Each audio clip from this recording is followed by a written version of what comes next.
31 days after my wife passed away, my son stood in my kitchen and said, "Dad, you're too broken to run the marina anymore."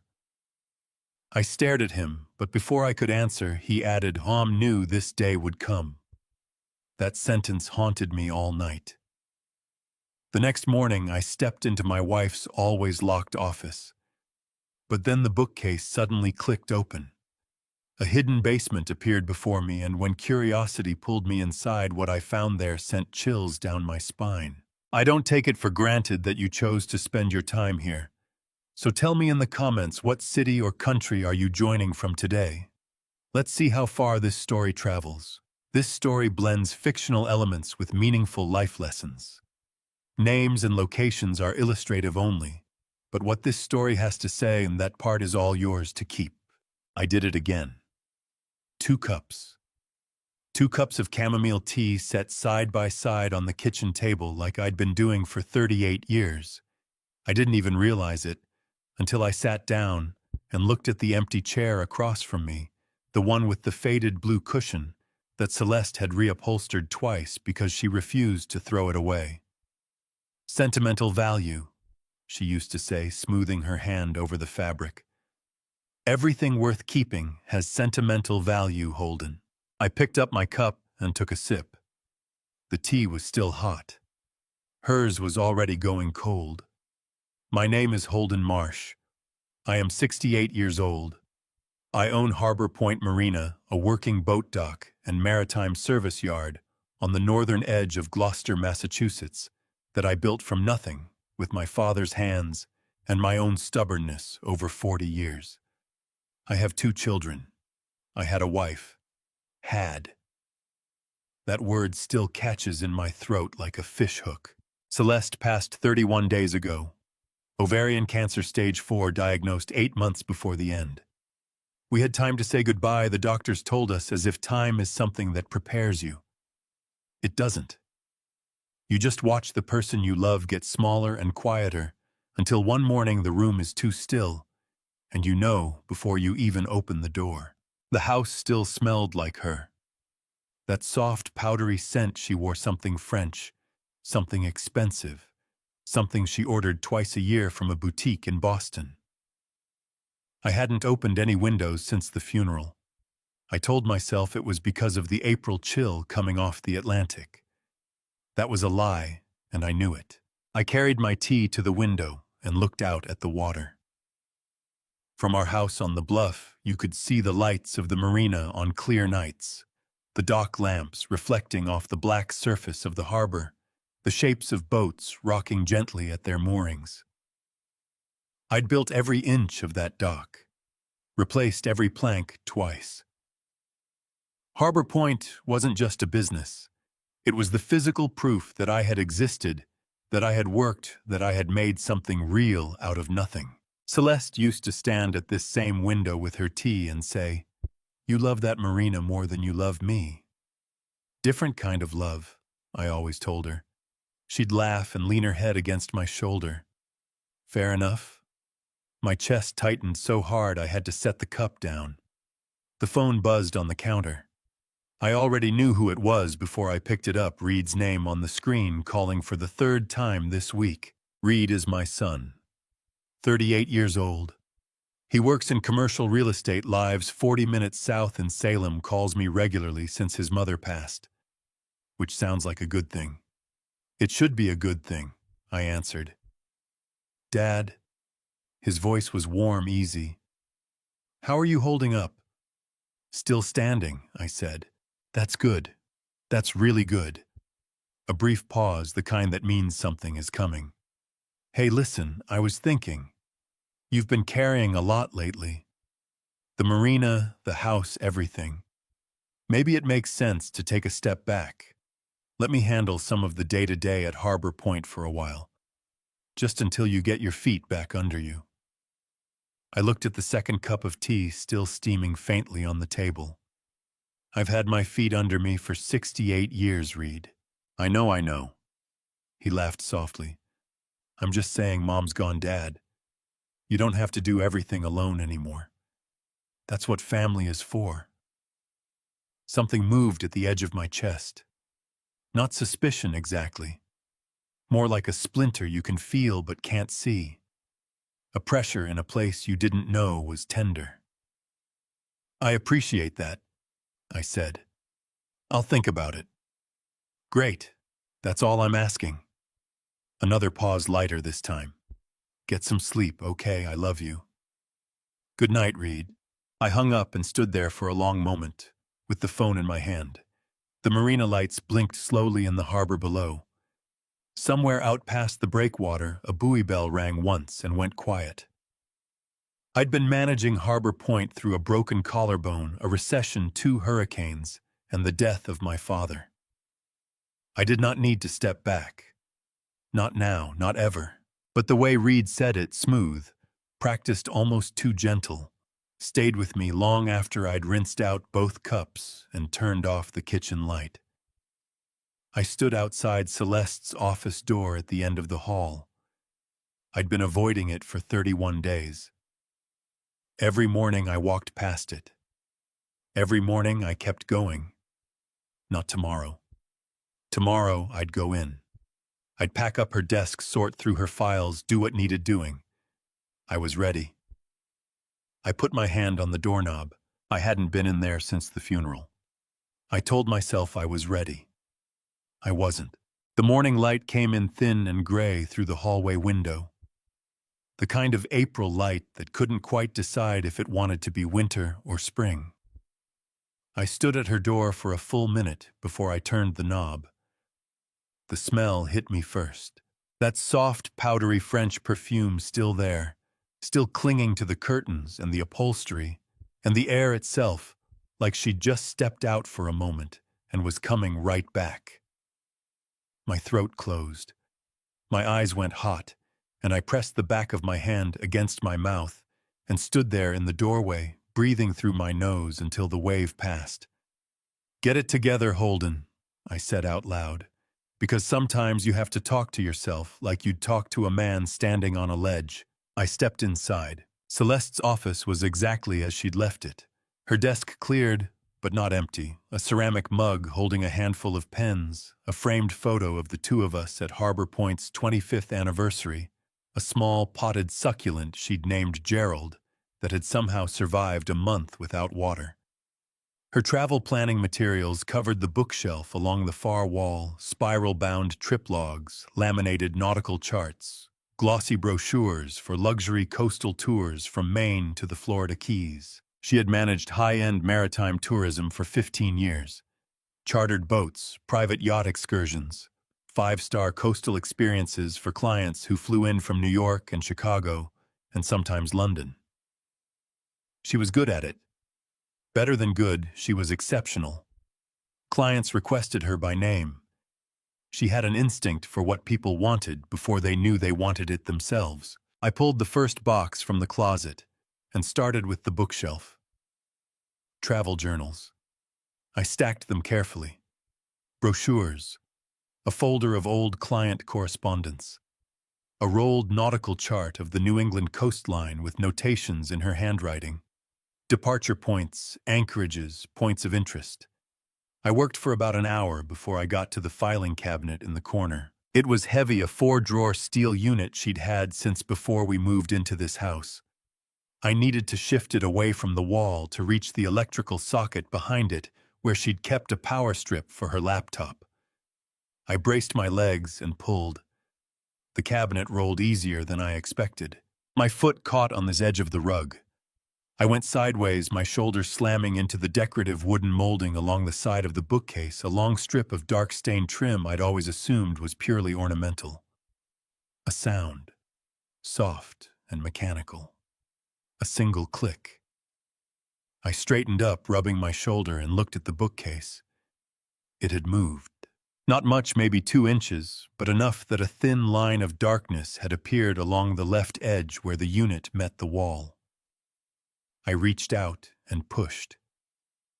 The entire bookcase swung inward on a hidden pivot, smooth and nearly silent, like it had been designed to be opened and closed 1,000 times. Cold air breathed out from the darkness beyond. Not the damp cold of neglect, something else.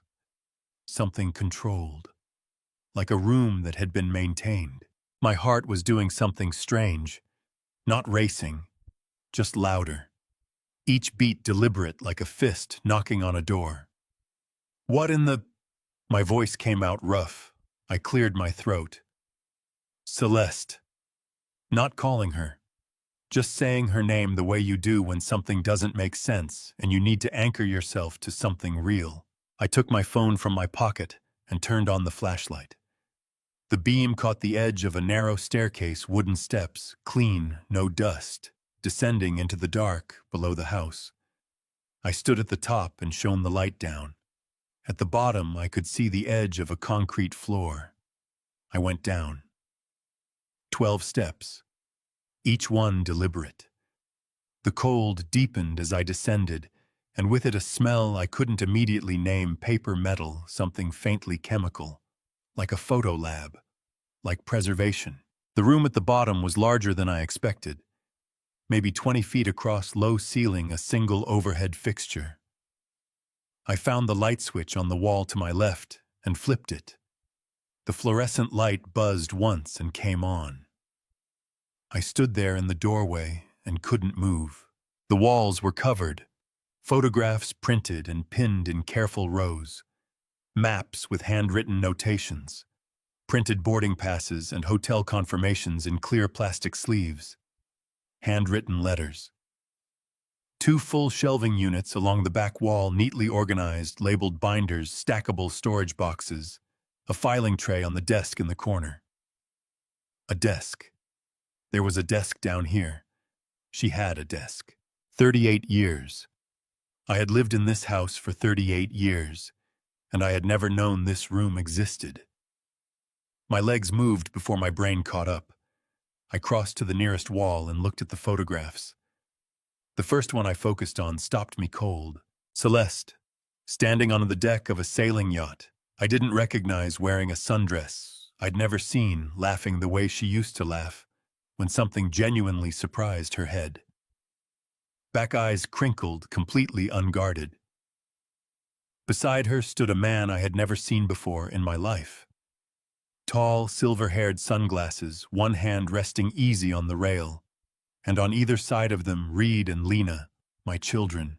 Younger Reed, maybe 16, 17, Lena, maybe 13, 14, but unmistakably my children. All 4 of them, smiling, together, written in Celeste's handwriting in the white border at the bottom of the photograph.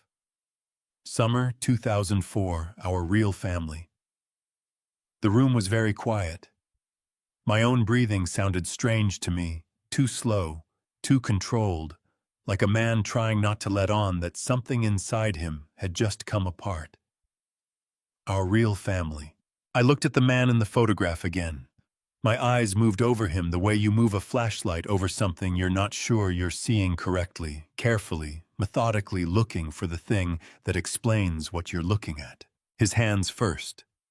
Large-knuckled, the left thumb slightly crooked from an old break.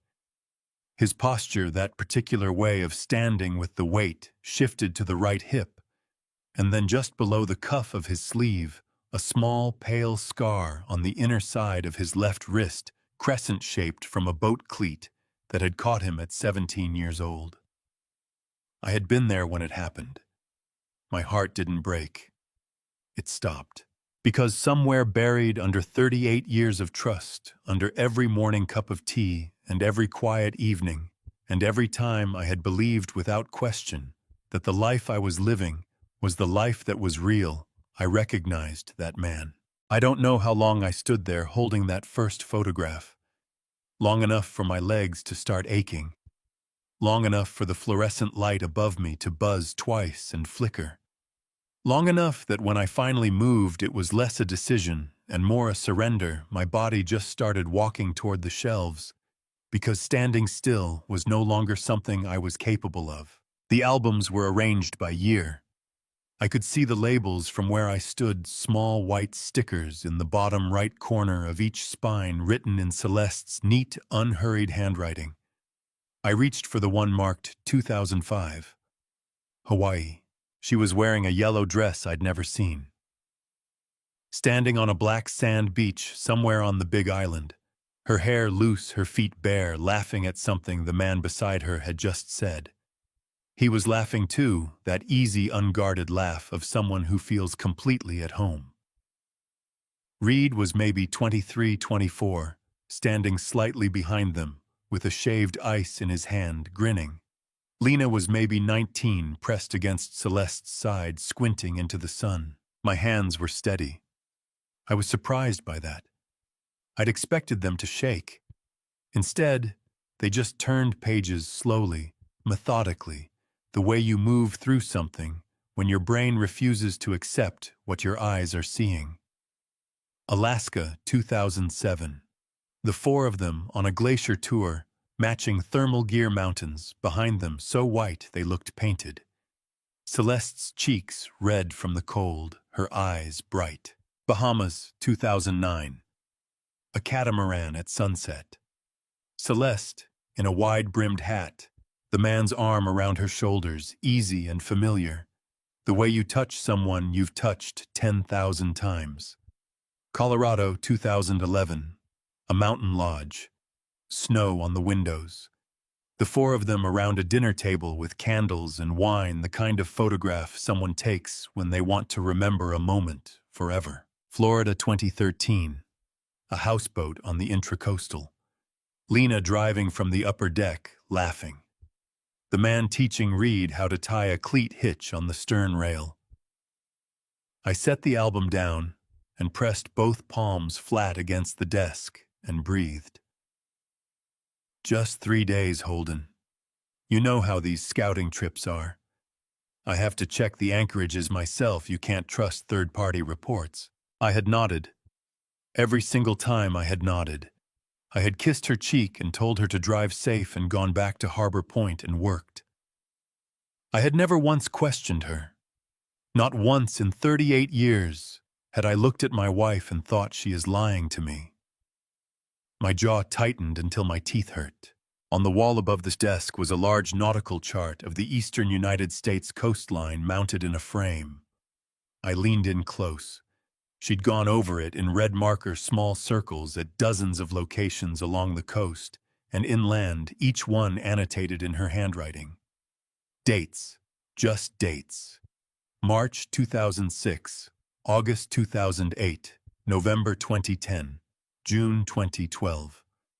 I pulled my phone out and opened my calendar app, going back as far as it would let me. I cross-referenced the first 4 dates I could read. March 2006, Celeste scouting trip, 4 days, Northeast Corridor. August 2008, Celeste conference. New England tour operators, 3 days. November 2010, Celeste client site visit overnight. Every date on that map matched a gap in my calendar where Celeste had been somewhere that wasn't here. Not close. Not approximate. Exact. I said out loud to nobody. She planned this like a business, because she had. That was the thing that hit me then, not the betrayal itself, but the architecture of it. The careful, sustained, years-long construction of a parallel life. This room wasn't the work of impulse or accident. It was the work of someone who knew exactly what they were doing and did it anyway, over and over for decades, while I set 2 cups of tea on the table every evening and waited for her to come home. The metal drawer under the desk had a small lock. The key was taped to the underside of the desktop. I found it when I crouched down, still thinking like the man who had built Harbor Point from nothing. The man who knew that the most important things are always stored close to where you stand.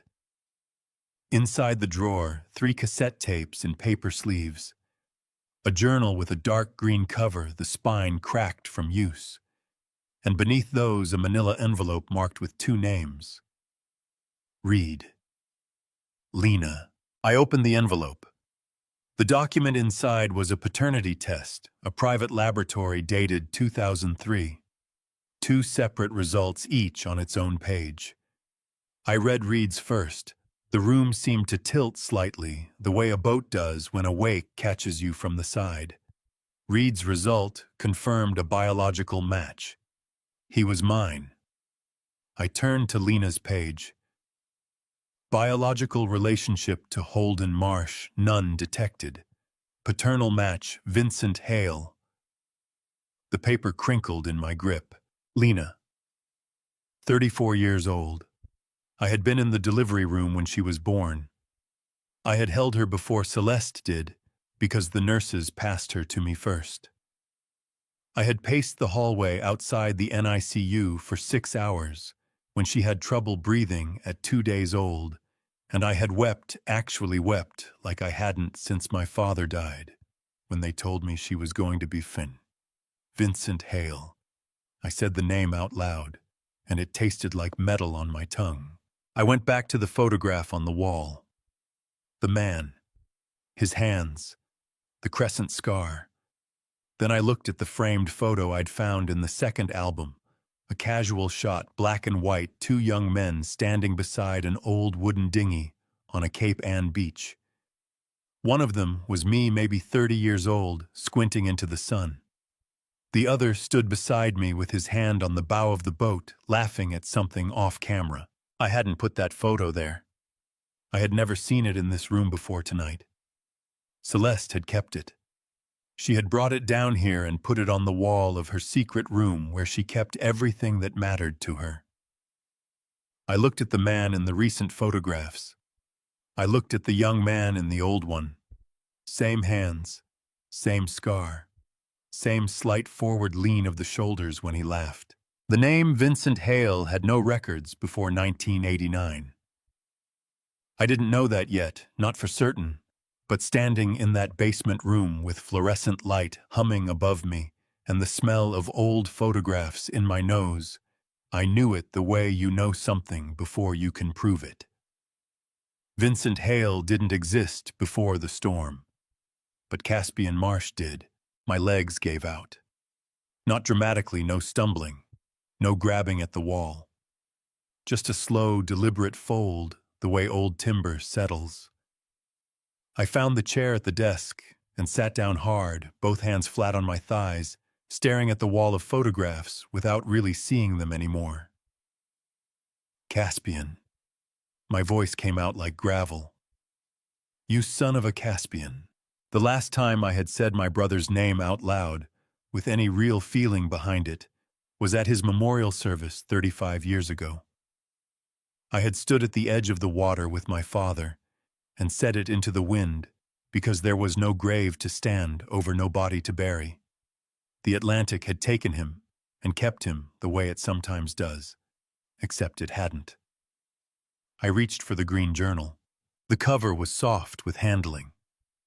She'd read this thing, reread it, carried it back and forth from the drawer to the desk and back again over years. The first page had a date, January 2002, 23 years ago. I'd been 55 years old. We'd been married for 15 years. Reed was in college. Lena was in high school. I read the first entry out loud to myself because somehow that made it more real, and somehow more real was what I needed. He's alive.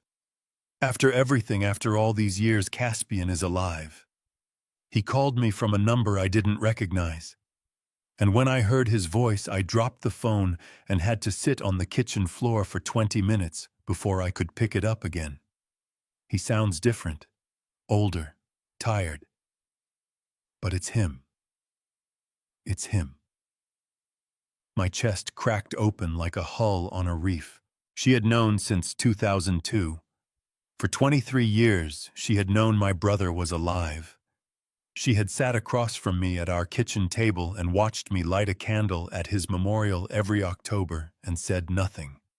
Not one word. I turned pages. My hands were trembling now, fine tremors, the kind you can't control, like a motor idling too rough. Caspian says Holden left him.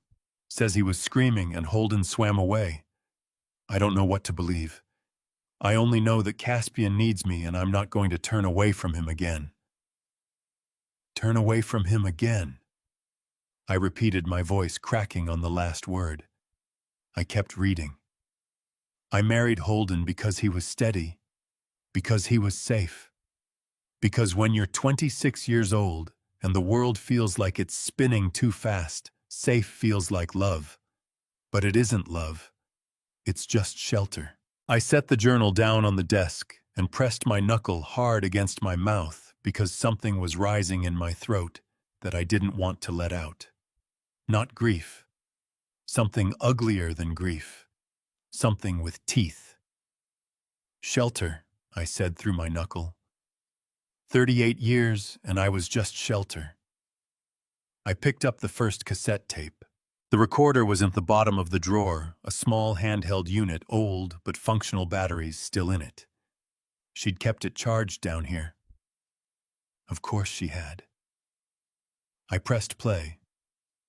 Celeste's voice filled the basement room. Clear, unhurried, intimate, the voice she used when she thought no one was listening. Holden is a good man. I want to be clear about that. He has always been a good man, but goodness isn't the same as fire. Goodness doesn't make you feel like you're standing on the bow of a boat in a storm, completely alive, terrified, exhilarated. Caspian does that. Caspian always did. A pause on the tape. Then Caspian's voice, deeper than I remembered, rougher but unmistakable. He left me out there, Celeste. I was in the water calling his name and he swam away. Celeste, gently, I know. Caspian, he chose to live. He chose himself over me. Celeste, yes, he did. I stopped the tape. My whole body went rigid. I sat there with the recorder in my hands, and I felt something I had not felt since I was a young man, a kind of fury so clean and cold, it was almost indistinguishable from calm. He was wrong. Caspian was wrong, and she had let him stay wrong. The night of the storm came back to me the way bad memories always do, not in order, not smoothly, but in fragments. The sound the water made when I hit it the first time, the cold so violent it knocked the air out of my lungs. Caspian's voice somewhere ahead of me in the dark, my hands reaching, finding nothing.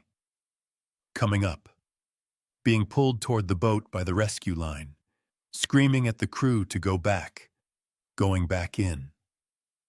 The second wave, my ribs on the left side catching something, a submerged line, a piece of wreckage, the crack audible even underwater. Being dragged up by Dorian's hands while I was still shouting my brother's name until I had no voice left. I had 3 cracked ribs for 6 weeks after that night. I had mourned Caspian every October for 35 years.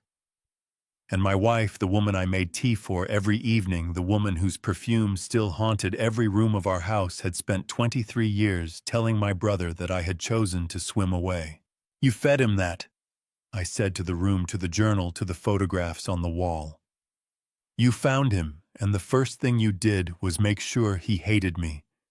Because if he didn't hate me, if he ever found out what actually happened, he might have forgiven me. And then you would have lost him. My voice broke on the last word.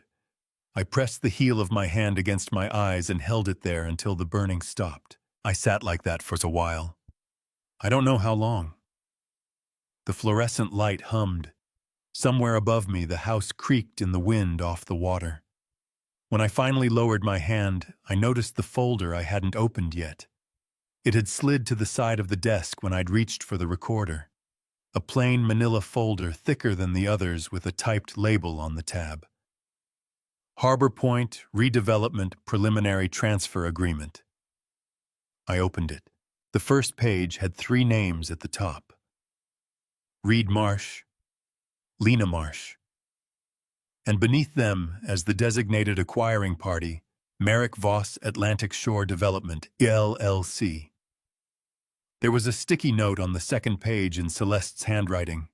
When H is weak enough, R handles signature, L handles paperwork, C reclaims what was always his. H.C. Holden, Caspian. She hadn't even used our full names. We were just letters in a plan she'd been running for 30 years. I closed the folder carefully, set it back on the desk, stood up slowly, my knees protesting. and looked at the wall of photographs one last time before I turned off the light. This wasn't just a betrayal anymore. This was a 30-year heist. I read the whole folder twice. Not because I didn't understand it the first time. I understood it perfectly the first time.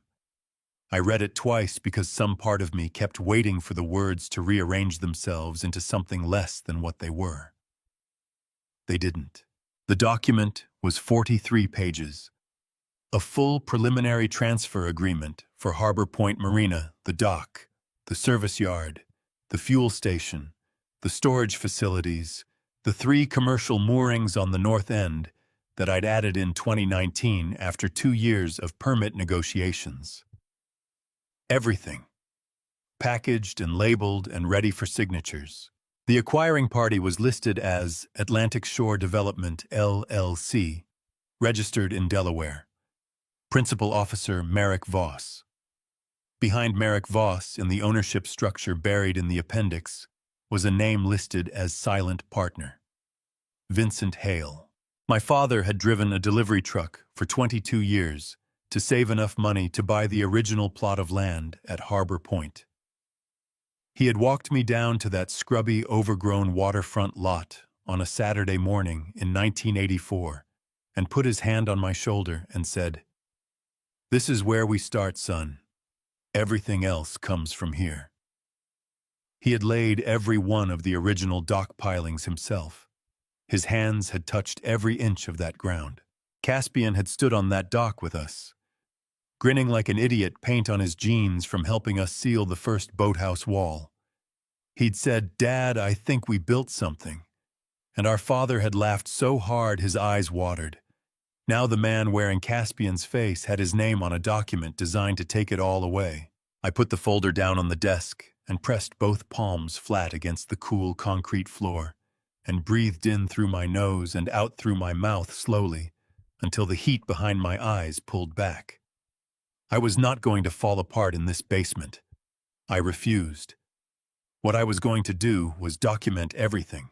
I spent the next 90 minutes photographing every single item in that room. Every album page, every pinned photograph, every notation on the nautical chart, every page of the journal, both sides of each cassette tape label, every page of the Harbor Point transfer agreement, including the appendix. I was methodical about it the way I'd been methodical when I built the marina, the way my father had been methodical when he laid those first pilings. One thing at a time. Completely. Then the next.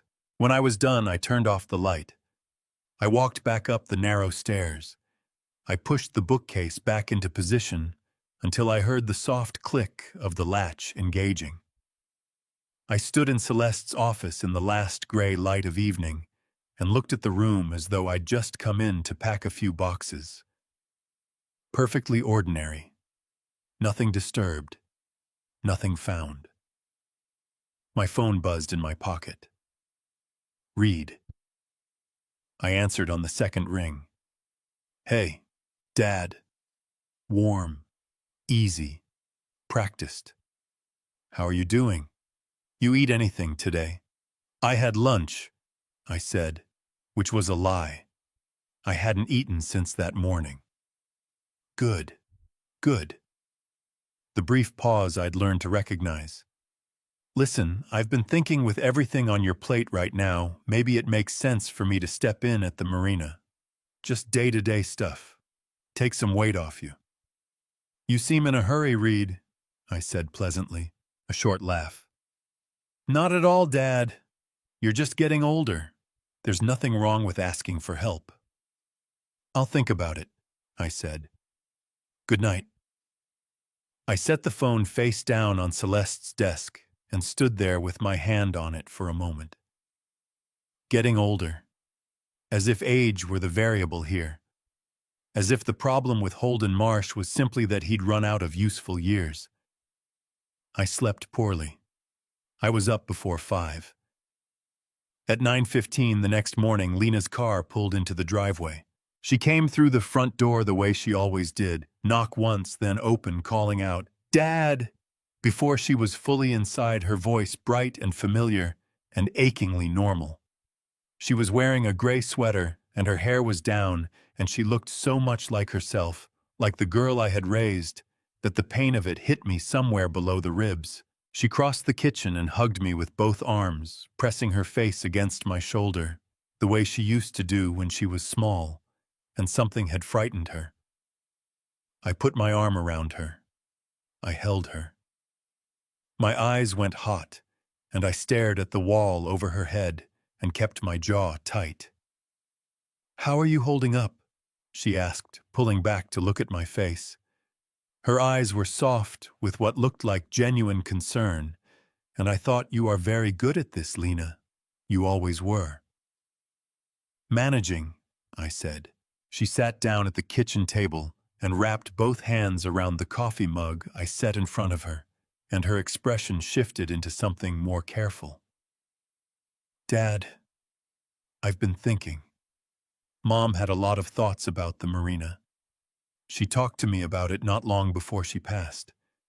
She looked up at me steadily. She thought it might be time to let it go. Said it was connected to too much grief.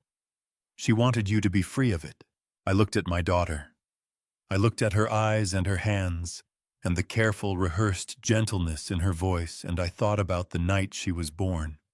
About the 6 hours I had paced the hallway outside the NICU, with my heart in my throat while the nurses worked. About every school play and every driving lesson and every Sunday dinner and every time she'd called me from college just to talk. "I taught you how to ride a bike. I sat up all night when you had a fever at 7 years old, and you were performing the whole time." "That's very thoughtful of you to share," I said, keeping my voice even. "I'll give it some thought." She studied my face for a moment, and something flickered behind her eyes, uncertainty maybe, or the first hairline crack of doubt. Then she smiled and reached across the table and squeezed my hand. "We just love you, Dad. That's all this is." "I know," I said. She left 20 minutes later. I watched her car back out of the driveway and turn toward the main road and disappear. Then I went to the kitchen counter and gripped the edge with both hands and dropped my head and let out a long, shaking breath that I'd been holding, and she walked in. There was only one person in the world I needed to talk to. I grabbed my keys. Dorian Hale lived 11 minutes from my house in a small, cedar-shingled place on the water's edge that he'd owned for 30 years. He had been my closest friend since we were 12 years old. He had been a Coast Guard rescue swimmer for 22 years. He had retired with 2 commendations, a bad knee, and a memory for detail that was almost frightening. He had been on the rescue boat the night of the storm in 1988. I needed someone who had been there that night. Someone who remembered what happened the way it actually happened, not the way Celeste had rewritten it. I put the car in reverse and backed out of my driveway. Dorian answered the door before I knocked. He'd seen my truck in the driveway from the kitchen window. He always did. The man had the situational awareness of someone who'd spent 2 decades pulling people out of the Atlantic in the dark. He was standing in the doorway in a flannel shirt and work pants, a mug of coffee in one hand, his reading glasses pushed up on his forehead, and the moment he saw my face, his expression shifted from mild surprise to something much more serious. "Come in," he said. "Not what's wrong or you okay. Just come in," which was one of the things I'd always valued most about Dorian Hale. He knew when talking could wait. His kitchen smelled like coffee and wood smoke, and the faint salt tang that got into every house on this stretch of coast eventually. A small radio on the counter was playing something old and low, a jazz station out of Boston. He turned it off without being asked, pulled out the chair across from his at the kitchen table and sat down. I sat. I put the envelope of printed photographs on the table between us. I'd stopped at a print shop on the way over and printed the 20 clearest shots from my phone. "Look at those," I said. "Tell me who that is." Dorian set down his coffee and picked up the first photograph. The summer 2004 shot Celeste on the yacht deck. The man beside her, Reed and Lena on either side. He looked at it the way he used to look at rescue reports, systematically, without expression, moving from detail to detail. Then the color drained out of his face. Not gradually. All at once, like someone had pulled a drain plug somewhere below his jaw. "That's Caspian," he said. His voice came out rough, like the words had scraped something on the way out. He looked up at me. "Holden, that is Caspian." "I know." "He's that man is supposed to be dead." "I know that too." Dorian put the photograph down very carefully, the way you set down something fragile, and looked at me with an expression I'd never seen on his face before. Dorian Hale was not a man who was easily shaken. I had watched him pull a teenage boy out of a capsized hull in 12-foot swells and crack a joke on the way back to shore to keep the kid from going into shock. Seeing him shaken now made something cold move through my chest. "Tell me everything," he said. "From the beginning. Don't leave anything out." So I did. It took 40 minutes. I talked and Dorian listened, refilling my coffee once without asking, his eyes never leaving my face. I told him about the bookcase, the stairs, the room, the photographs going back to 2004, the nautical chart with the red circles, the ADN results, the journal, the cassette tapes, the Harbor Point transfer agreement with Merrick Voss and Vincent Hale on the cover page. When I finished, Dorian leaned back in his chair and rubbed both hands hard over his face, a gesture I recognized as him buying time to organize his thoughts before he spoke. "Okay," he said, finally, his voice steady again. "Okay. First, how are you still sitting upright right now? Because falling over doesn't fix anything," I said. "Fair." He picked up the photograph again, studying Caspian's face with the focused intensity of a man running a positive ID. The scar on his wrist, still there, same crescent shape. And the way he stands, right hip forward, left shoulder slightly dropped. Exactly.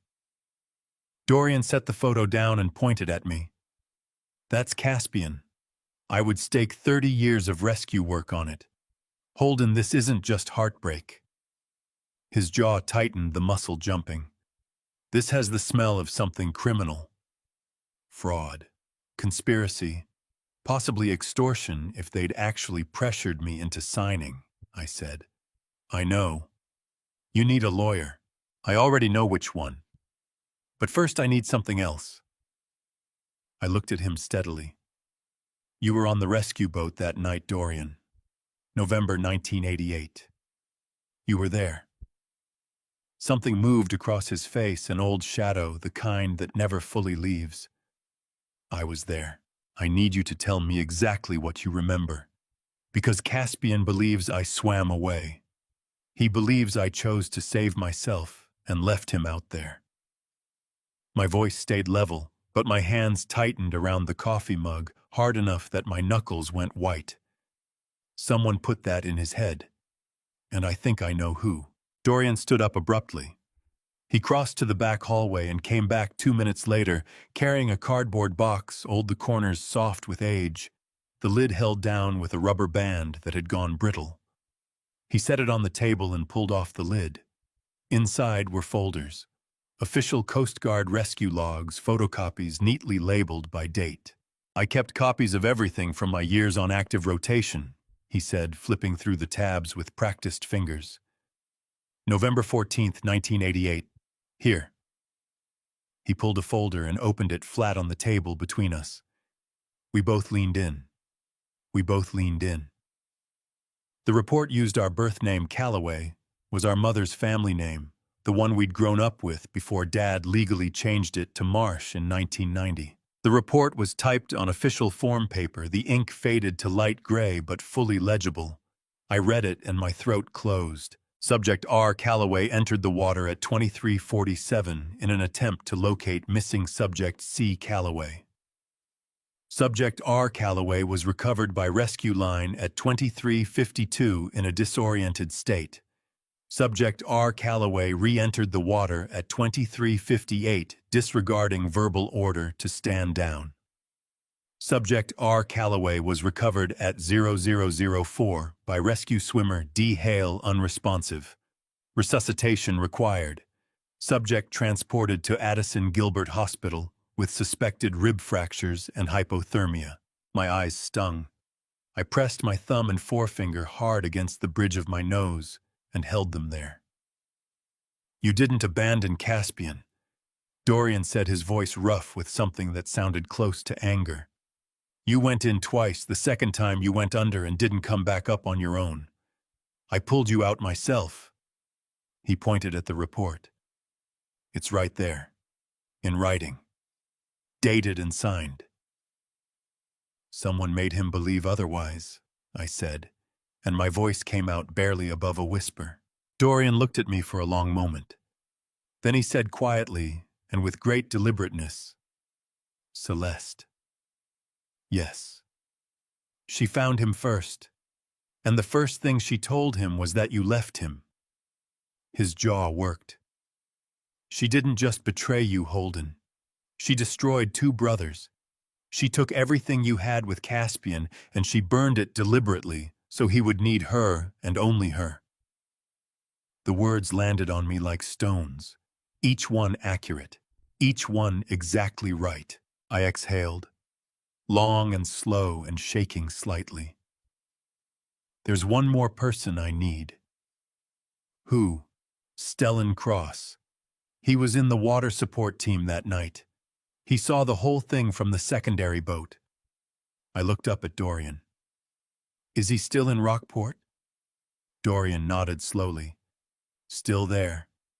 72 years old, half-deaf, stubborn as a barnacle. The edge of his mouth moved. If anyone can put the final nail in this, it's Stellan. Then we find Stellan, I said. The drive to Rockport took 25 minutes along Route 127, the road that hugs the coastline north of Gloucester, with the Atlantic on one side and granite outcroppings on the other. Dorian drove. I sat in the passenger seat with my hands loose in my lap and watched the water. You doing okay over there? Dorian asked somewhere around the halfway point. Ask me again in an hour, I said. He nodded and didn't push it. That was Dorian. Stellan Cross lived in a small gray cape at the end of a gravel lane that dead-ended 20 feet from the high tide mark. The yard was exactly what you'd expect from a 72-year-old former rescue swimmer who'd never fully left the water behind lobster traps stacked along the fence line, coils of old rope hung on wooden pegs, a pair of oilskin jackets draped over the porch railing. A weather vane shaped like a whale on the roof peak spun slowly in the May wind. Dorian knocked, footsteps inside heavy, unhurried. The door opened. Stellan Cross was a big man gone lean with age, with a white beard cropped close and eyes so pale they were almost colorless, the kind of eyes the sea gives to people who've spent decades staring at its horizon. He looked at Dorian first, nodded once in recognition, then his gaze moved to me. Something shifted in his face. Not surprise exactly, more like the expression of a man who has been expecting a particular conversation for a very long time and has finally stopped wondering when it would arrive.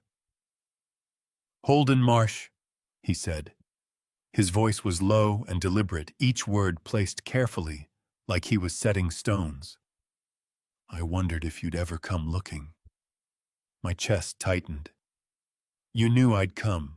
Figured you would. Someday. He stepped back from the door. Come in, both of you. I'll put coffee on. His kitchen was small and warm, smelling of pine and salt and strong coffee. He moved around it with the careful economy of a man whose knees had opinions, filling the percolator, pulling mugs from the cabinet, not speaking until he'd set everything on the table and sat down across from us. November 14th, 1988, I said. Stellan wrapped both hands around his mug and looked at me steadily. What do you want to know? Everything you saw, from the moment the distress call came in. Stellan exhaled through his nose a long, measured breath and began. We got the call at 23:42. Storm had been building since early evening, swells running 8 to 10 feet by the time we launched. Your boat had gone over on its starboard side about a quarter-mile offshore past the breakwater. His eyes went slightly distant, the way eyes do when memory takes over. We had 2 vessels in the water, Dorian's team on the primary. I was on secondary support, about 40 yards off. And you could see clearly, I asked. Clear enough. We had the spotlights on the water. He pointed at me. I saw you go in the first time. You hit the water and went under and came back up swimming hard toward where the boat had been. You were calling his name. I could hear you over the wind, that's how loud you were calling. My throat constricted. I pressed my fist against my sternum and held it there. You didn't find him on the first dive. Stellan continued, his voice never wavering. Dorian's team pulled you back to the primary vessel. You were fighting them, I could see that too. You didn't want to come out of the water. He looked at Dorian. You had to physically restrain him, if I recall. Had my arm across his chest the whole time he was on the rail. Dorian said, his jaw tight. He kept trying to go back over. Then you went in again, Stellan said, eyes back on me. Second time, that was maybe 6-7 minutes after they pulled you out. You went over the rail before anyone could stop you. Dorian went in right behind you. He paused. You went under and you didn't come back up on your own. Dorian brought you up. You were... He stopped, cleared his throat, started again. You were not responsive when they got you onto the deck. The room felt very quiet around those words. He was gone by then, I said. My voice came out rough and low. Caspian. The current had him by then, yes. We searched until 0300. Called it at first light. Stellan looked at me without flinching. Holden. You went in twice in a November Atlantic. You had 3 cracked ribs and hypothermia. You did not walk away from your brother. You were carried away from him. There is a difference. I pressed my thumb and forefinger so hard against the bridge of my nose that the cartilage ached. My eyes were burning. I was not going to cry at Stellan Cross's kitchen table. I refused. But something enormous was moving through my chest, something that had been lodged there for 35 years, working loose at last, and the sensation was so overwhelming that for a moment I couldn't speak at all. You said you were expecting me, I managed finally. Why? Stellan got up from the table and went to the back bedroom. He returned carrying a wooden box flat about the size of a shoebox, the wood dark with age. He set it on the table and lifted the lid. Inside, in a clear plastic sleeve, was a handwritten document. Not a typed form, a personal log entry in Stellan's own hand, dated November 15th, 1988. He pushed it across to me. I read it. My hands were shaking fine, involuntary tremors that I couldn't control any more than I could control my heartbeat. The words swam slightly before they steadied. R. Calloway entered the water a second time, at approximately 23:58, disregarding the order to retreat issued by rescue team lead. R. Calloway was recovered by D. Hale at 0004, unresponsive. No voluntary breathing observed on recovery. Resuscitation required en route to Addison Gilbert Hospital. R. Calloway was screaming C. Calloway's name at time of second entry. I have served 12 years in active maritime rescue.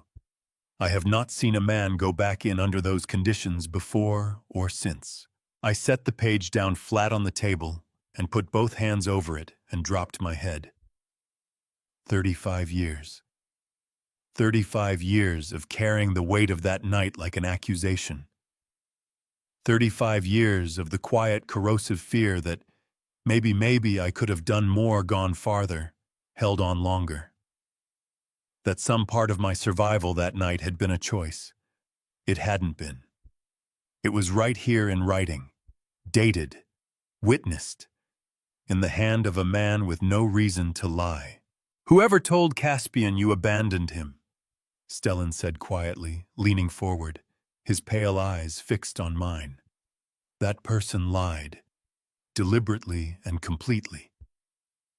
I lifted my head. My jaw was tight enough that it ached.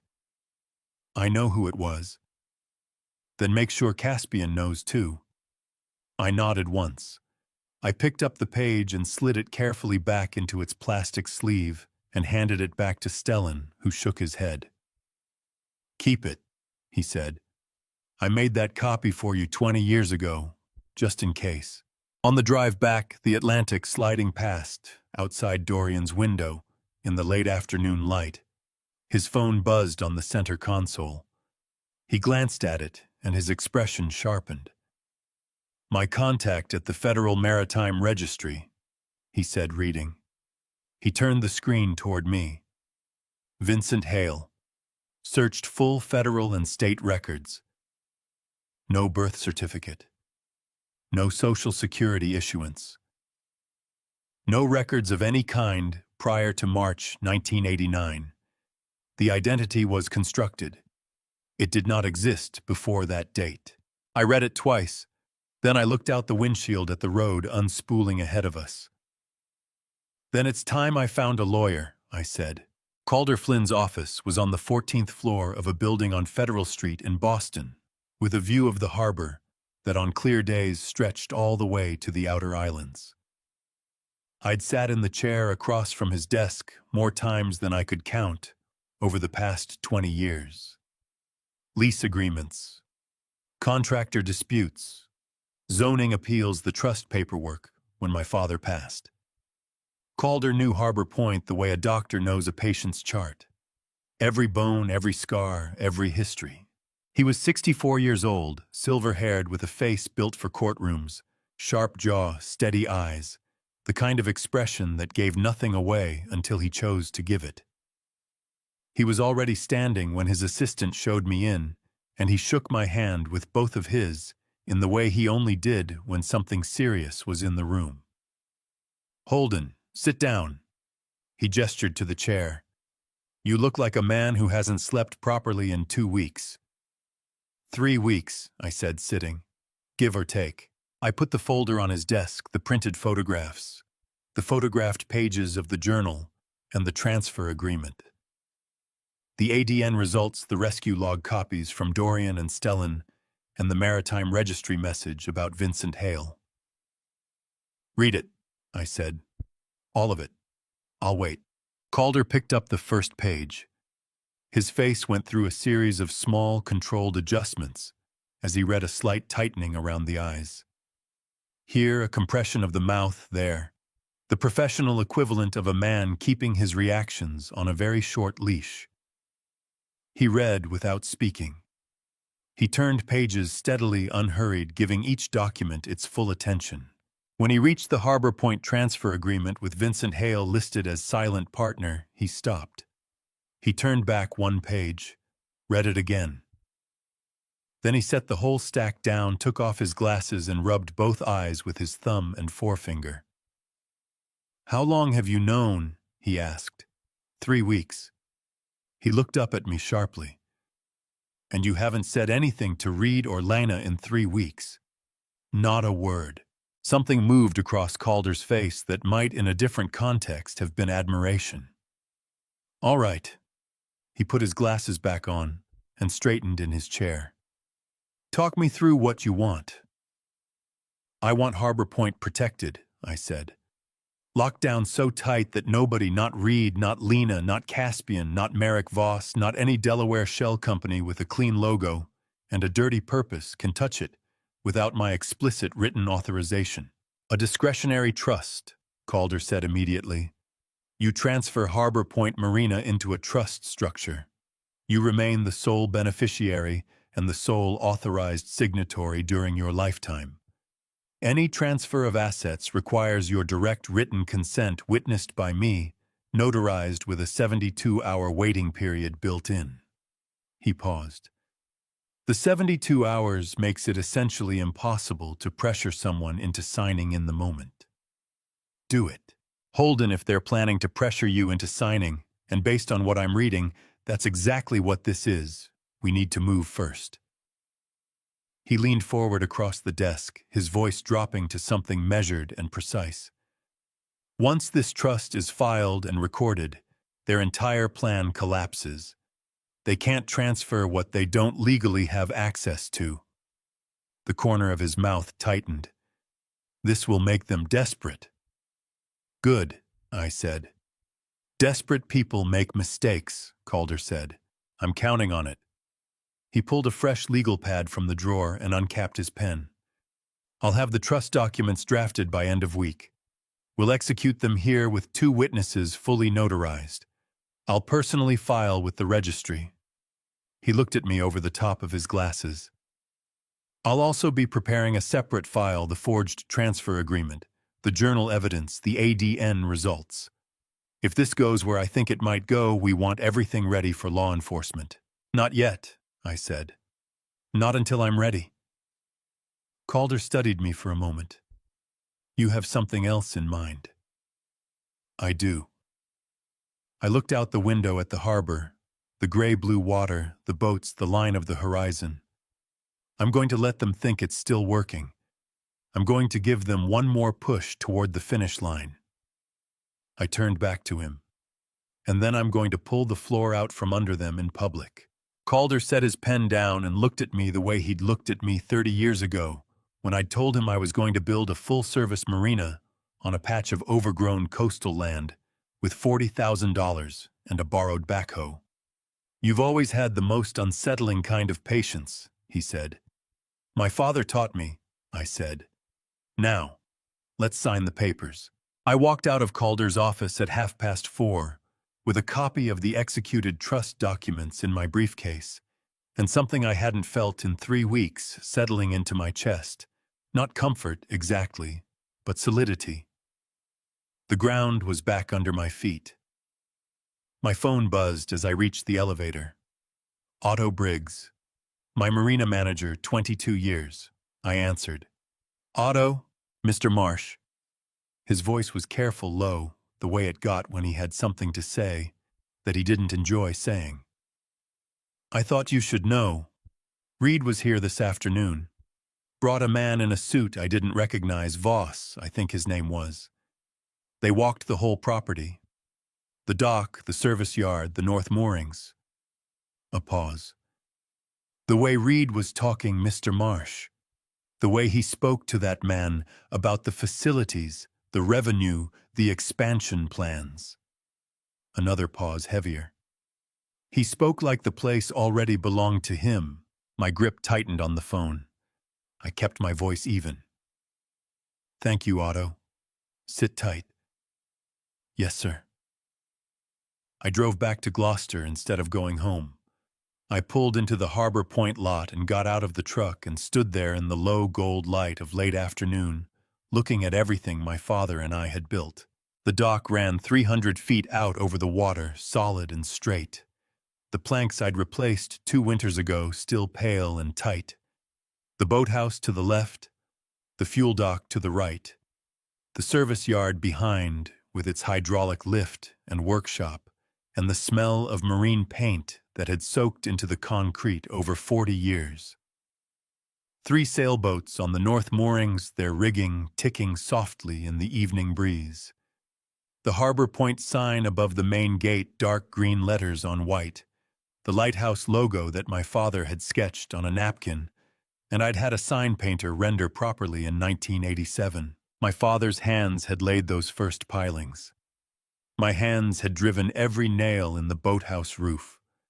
My brother had stood on this dock and laughed and helped us paint and said, I think we built something, Holden. And then he had come back from the dead to take it. My father's hands built this dock, I said, to the empty lot, to the evening air, to whatever was left of the people who had mattered. My hands expanded it. I looked out at the water, and my brother wanted to take it. Otto Briggs was waiting for me at the fuel dock when I pulled into the Harbor Point lot the next morning, his hands shoved into the front pocket of his canvas work vest, his face carrying the particular tension of a man who has something to say and isn't sure how it will land. He was 61 years old, built broad and square from 2 decades of hauling gear and managing a working marina, with hands so calloused they looked like they'd been sanded down and refinished. I'd hired him 20 years ago when he showed up at my office door on a Tuesday morning, 41 years old, recently, off the fishing boats smelling faintly of brine and engine oil, with a resume that was mostly blank and eyes that were completely steady. "I just need honest work, Mr. Marsh," he'd said. "That's all I'm asking for." I'd hired him on the spot. In 20 years, he had never given me a single reason to regret it. "Walk with me," I said, and we moved away from the fuel dock toward the far end of the North Pier, where the morning wind off the water would carry our voices away from anyone nearby. "Tell me everything about yesterday," I said. "Reed and the man in the suit." Otto exhaled through his nose a tight, controlled sound. "They were here about 2 hours. Reed had a key to the main office, which—" He stopped. "I didn't know he had a key, Mr. Marsh. I want you to know that." "When did he get it?" "I don't know. It wasn't from me." Otto's jaw tightened. "They went through the filing cabinets in the back office. The revenue binders, the mooring agreements, the maintenance logs. The man in the suit, Voss, he was taking photographs on his phone. Of documents." He looked at me directly. "Reed kept saying things like, when we transition the operation, and once the new structure is in place. Not if, not maybe, when." The cold that moved through me had nothing to do with the May wind. "Otto," I said, "I need you to do something for me. And I need you to tell no one, not your wife, not the dock crew, not anyone. Name it. I need cameras inside the main office. Small ones. Here." I pulled out my phone and showed him the model I'd already looked up, a pair of compact wireless units, barely larger than a thumb drive, mountable in a bookcase or behind a filing tray. "I need them installed before the end of this week. Motion-activated continuous recording to a cloud account that only I can access." Otto looked at the phone screen, then at me. His forehead creased with genuine concern.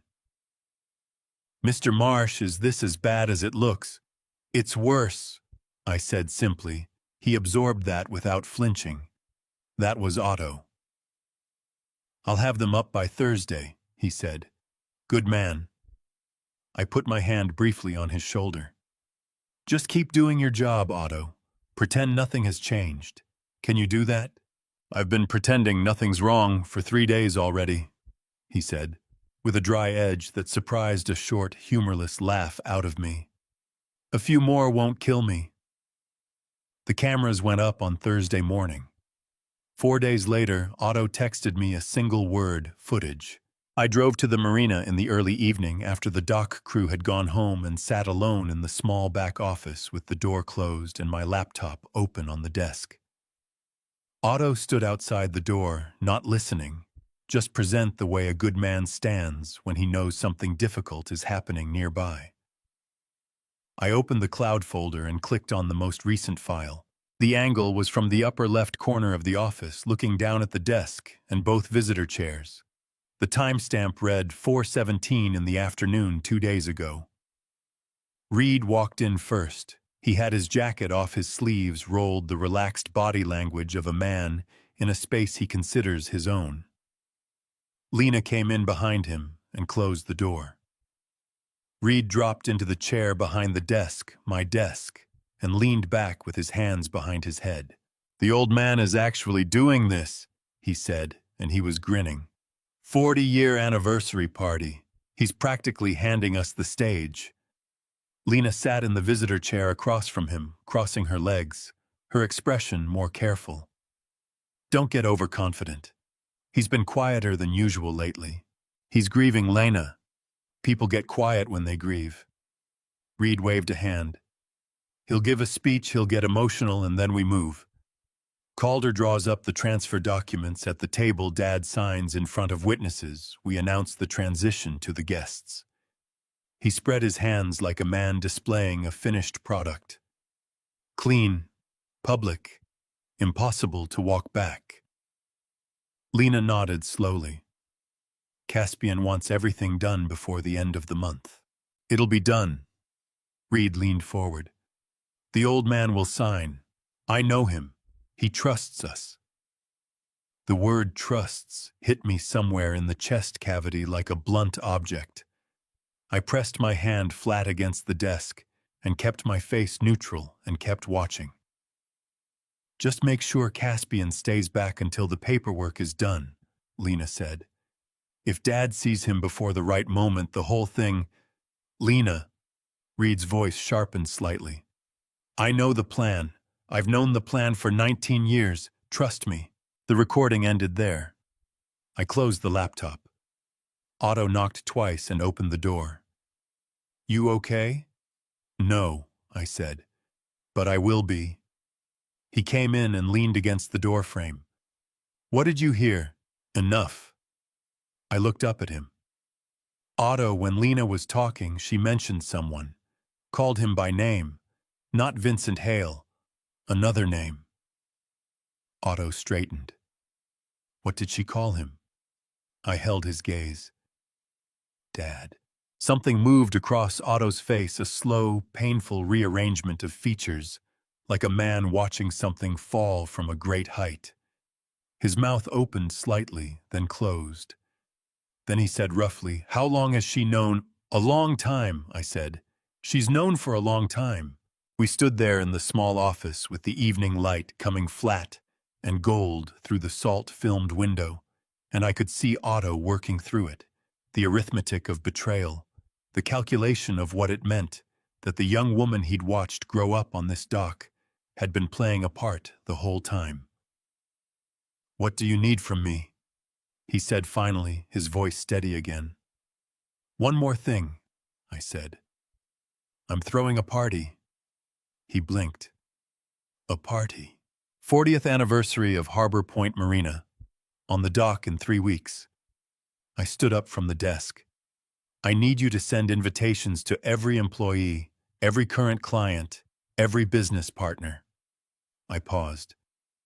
And to read Lena Merrick Voss and a man named Vincent Hale. I picked up my pen and wrote Caspian's alias on the notepad and slid it across the desk to Otto. That address. Send one there.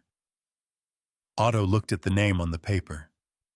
And what happens at this party, Mr. Marsh? I picked up my jacket from the back of the chair. The truth, I said. That's what happens. I stayed after Otto left, sitting at the desk, alone with the invitations stacked in front of me.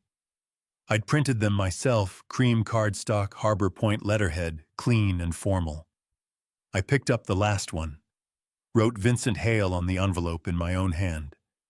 Then underneath on the line where a second name might go, I wrote 2 words I hadn't written in 35 years. Caspian Marsh. I looked at it for a long time. Then I folded the envelope closed and pressed the seal down with my thumb slowly and deliberately. The way you close a door you've been standing in front of for a very long time. 35 years, Caspian, I thought. Let's finish this where it started on the water. The call came at 8:43 in the morning, 1 week before the party. I was standing at the kitchen counter with my coffee watching a fishing boat make its way out past the breakwater in the early light when Reed's name appeared on my screen. I let it ring twice, not because I needed time to compose myself, but because I'd learned that the small pause before I answered gave me something useful. A moment to decide who I was going to be in the conversation. I answered. Morning, Reed. Dad.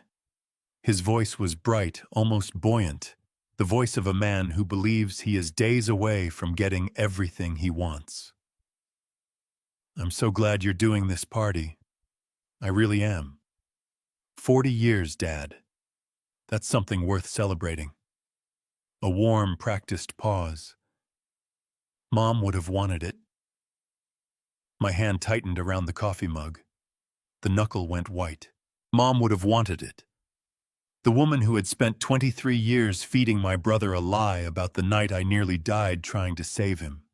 The woman whose voice I'd heard on a cassette tape saying she had never loved me. I'm glad you think so, I said pleasantly. Do you need help with the arrangements, catering the tent, anything like that? Lena and I are happy to handle logistics. I've got it handled, I said. I've been running events at that marina for 40 years, Reed. I know how to put up a tent. A brief laugh. Of course you do. The lightness in his voice didn't waver. It's going to be a great night, Dad. I really believe that. So do I said. I'll see you there. I hung up and set the phone on the counter and stood there looking at the fishing boat until it cleared the breakwater and disappeared into the open water. My chest felt like a room with all the furniture pushed to the walls, hollow and the middle edges sharp. Mom would have wanted it. I thought about the tape. Celeste's voice unhurried and clear. Holden is a good man. But I never loved him the way I loved Caspian. I had listened to it 4 times now. Not because I needed to hear it again. Because some part of me kept expecting the words to change. They never did. Lena came by that afternoon unannounced the way she did every week or so, as if the regularity of it made the performance more convincing. She was carrying a paper bag from the bakery on Main Street, the almond croissants I'd always liked, and she set them on the table with a small, careful smile. Thought you could use something good, she said, sitting down across from me. Thank you, I said. I poured her a coffee. I set it down in front of her. My hands were steady. I had become very good at steady.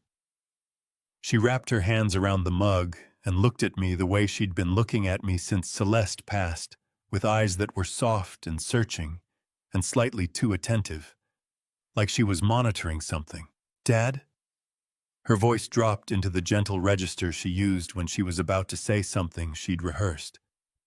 Are you sure you're okay? You seem different lately. Since you started planning the party, I mean. There's something about you that feels... She tilted her head. I don't know. Like you're somewhere else. I looked at my daughter. At the curve of her jaw, and the way she held her coffee mug with both hands, which she'd done since she was 7 years old. At the small scar above her left eyebrow from the time she'd fallen off her bike on the driveway, and I'd carried her inside and held a cold cloth to her forehead while she cried and told me it didn't hurt, even though it clearly did. My chest cracked along a hairline fracture I couldn't let show. Just tired, sweetheart, I said. Just tired.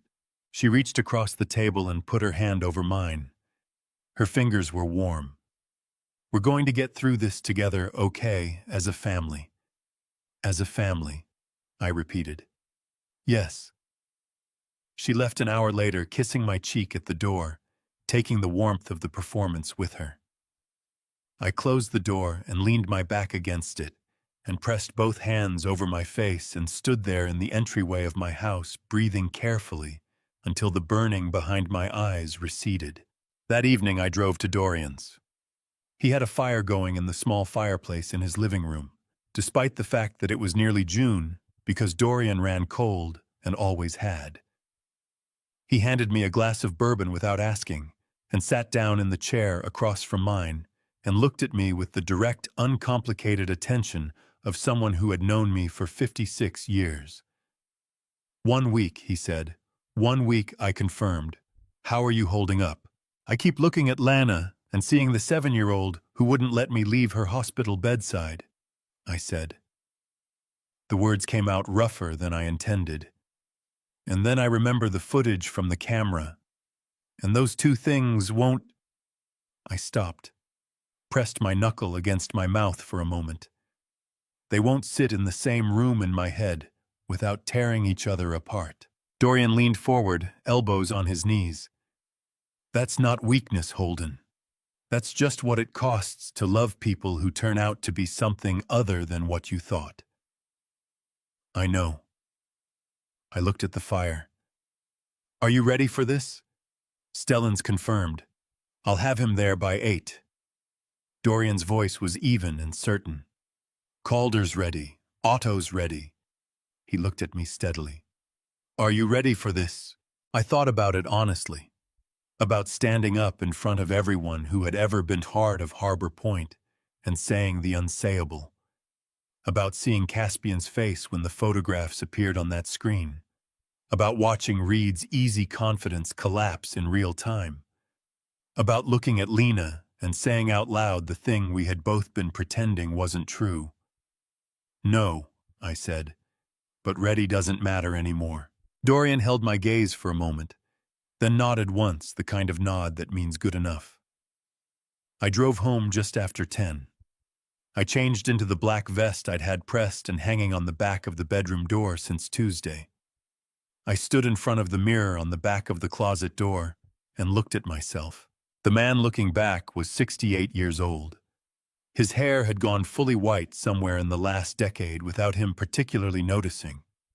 There were lines around his eyes and at the corners of his mouth that hadn't been there when he'd built Harbor Point's first boathouse. He looked frankly like a man who had lived a hard recent month, but his eyes were clear. For the first time in a very long time since before Celeste passed, since before the basement, since before all of it, his eyes were completely, unequivocally clear. I reached into the nightstand drawer and took out 3 things. My phone, my Harbor Point keychain, the original brass one my father had given me the day we filed the business license in 1985, worn smooth from 40 years of use, and a small black USB drive. I put all 3 in my vest pocket. Everything I needed was on that drive. Every photograph from the basement room, every scanned page of her diary, every word from that tape, every single word. I turned off the bedroom light and went downstairs to wait for morning. Harbor Point had never looked more beautiful than it did that evening. String lights ran the full length of the main dock, warm gold against the deepening blue of the June sky, their reflections trembling in the dark water below. Round tables with white cloths filled the deck area between the boathouse and the fuel station, each one lit by a hurricane lantern. The caterers had set up a bar at the far end, near the north moorings, and the soft sound of a jazz quartet drifted across the water from the small stage Otto had helped me arrange near the boathouse wall. The smell of the ocean mixed with grilled seafood and wine and the faint cedar scent of the dock planking warm from a full day of June sun. 83 people had confirmed. Employees, longtime clients, marine contractors, harbor officials, people who had watched Harbor Point grow from a scrubby waterfront lot into one of the most respected full-service marinas on the Cape Ann coast. I stood at the entrance gate in my black vest and watched them arrive, greeting each one with a handshake and a steady smile, and I thought about my father. Opening night, September 1985. He had stood on this same dock in his good suit, the one he only wore to church, and occasions that mattered, with his hand on my shoulder and a glass of cheap champagne in the other, and he'd looked out at the lights on the water with an expression I'd only ever seen on his face a handful of times. Pure, uncomplicated pride. "This is yours now, son," he'd said. "Don't ever let it go." I had not let it go. Not tonight. Reed arrived at 6:45, 20 minutes before the official start time. He was dressed sharply, charcoal jacket, open collar, and he was practically vibrating with a barely contained energy that he was working hard to present as simple enthusiasm. He crossed the dock toward me with his hand already extended and a wide, warm smile that under any other circumstances would have looked exactly like his father's. "Dad." He shook my hand and pulled me briefly into a hug, clapping me on the back. "This is incredible. The whole place looks amazing." He pulled back and looked at me with bright eyes. "Tonight's going to be great. Real closure for everything. A new chapter. Closure, I said. I held his gaze and smiled. Yes, that's exactly the right word. Something flickered briefly in his expression, too quick to catch gone before it landed. Then the smile came back. I'm going to go find Lena. We'll be right here if you need anything. I know you will, I said. He moved off into the growing crowd. I watched him go. Lena arrived at 7 with 2 people, a colleague from her firm, and the man she introduced as Vincent Hale. He was 66 years old. Taller than I'd expected from the photographs, leaner with silver hair cut short, and a face that had been rearranged by time, and I suspected at least one surgical procedure. He wore a good jacket and moved through the world with the practiced ease of a man who had spent decades learning how to be someone he wasn't. The kite scar was there just below the left shirt cuff. I saw it when he reached out to take a glass of wine from a passing server. Lena touched his arm and steered him toward me with a bright social smile. Dad, I want you to meet someone. This is Vincent Hale. He's been a family friend for years. Vincent, this is my father, Holden Marsh. He turned to face me fully and put out his hand. I looked at him. 35 years. The face was different, the jaw heavier, the brow deeper, the eyes set behind lines that hadn't been there when we were young men painting a boathouse together on a Saturday morning. But the eyes themselves, the particular gray-green of them, the way they held a gaze steadily, without blinking too much or too little, the slight tension at the outer corners when he was working to appear relaxed. Those were my brother's eyes. I had grown up watching those eyes across a dinner table. They looked at me now, and something moved in them, something urgent and carefully suppressed. Fear, maybe, or guilt, or the vertigo of a man standing at the edge of something enormous that he has worked very hard to never approach. Vincent Hale, he said. His voice was steady. I had to give him that. I've heard a great deal about you, Mr. Marsh. I took his hand, shook it once firmly. All good things, I hope, I said. Of course. The edge of his mouth moved.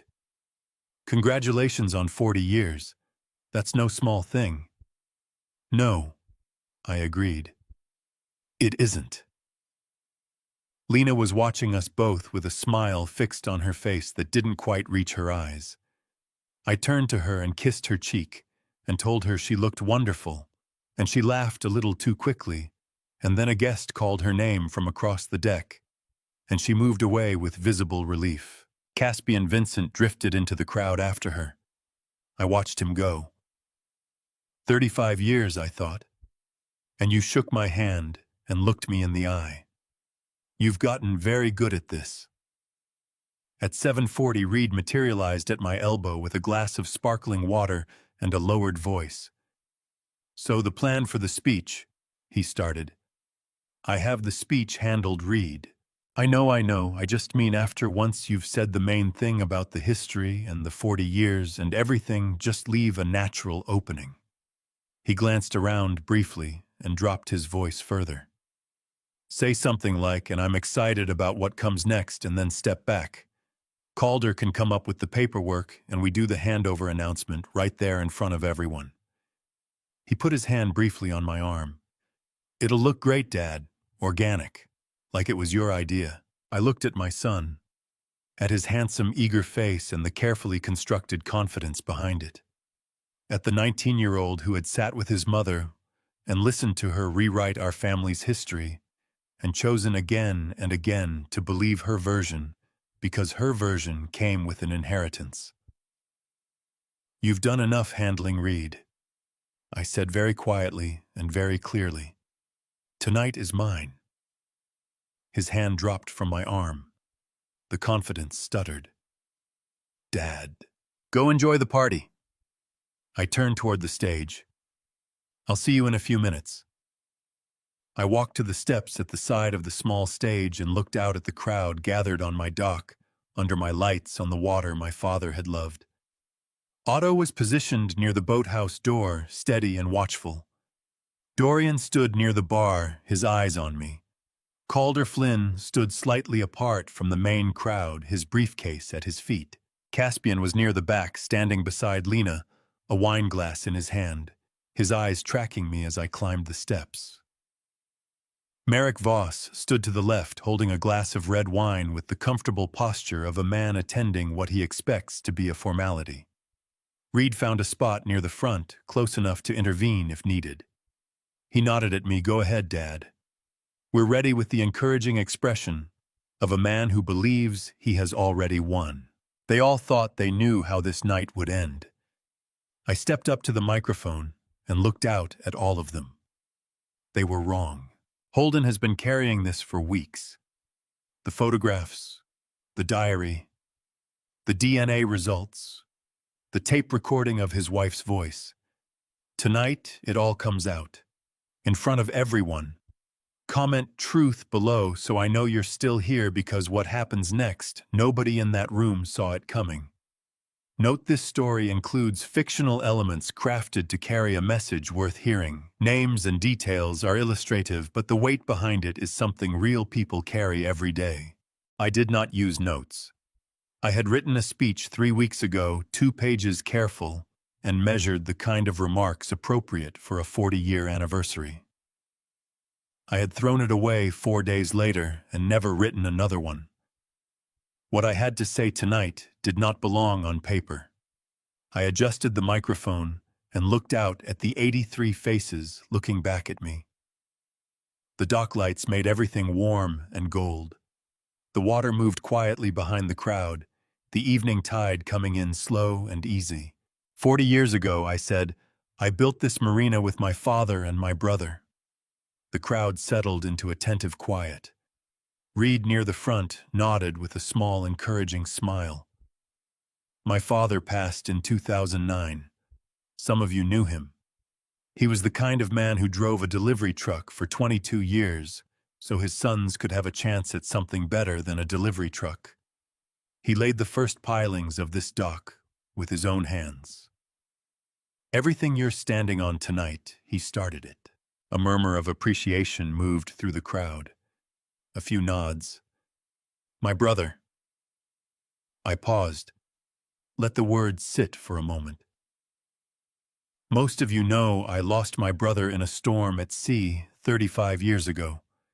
I've observed a memorial for him every October since.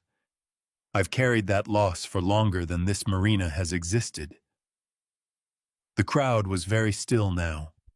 Reed's smile had softened into something more solemn, more appropriate, performing grief for an audience even now. Tonight, I said, I want to thank the truth, because it finally arrived. I reached into my vest pocket and took out the USB drive. I'd handed it to Otto 2 hours ago with instructions, and he'd loaded everything onto the presentation laptop connected to the screen behind the stage. I held the drive up briefly, not dramatically, just as a fact, and nodded to Otto at the back of the crowd. The screen behind me lit up.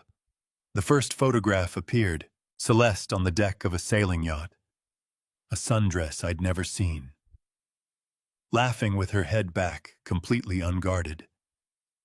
The silver-haired man beside her, his hand easy on the rail. Reed to one side, Lena pressed against Celeste's shoulder, squinting into the sun. All 4 of them together, framed by the blue of open water.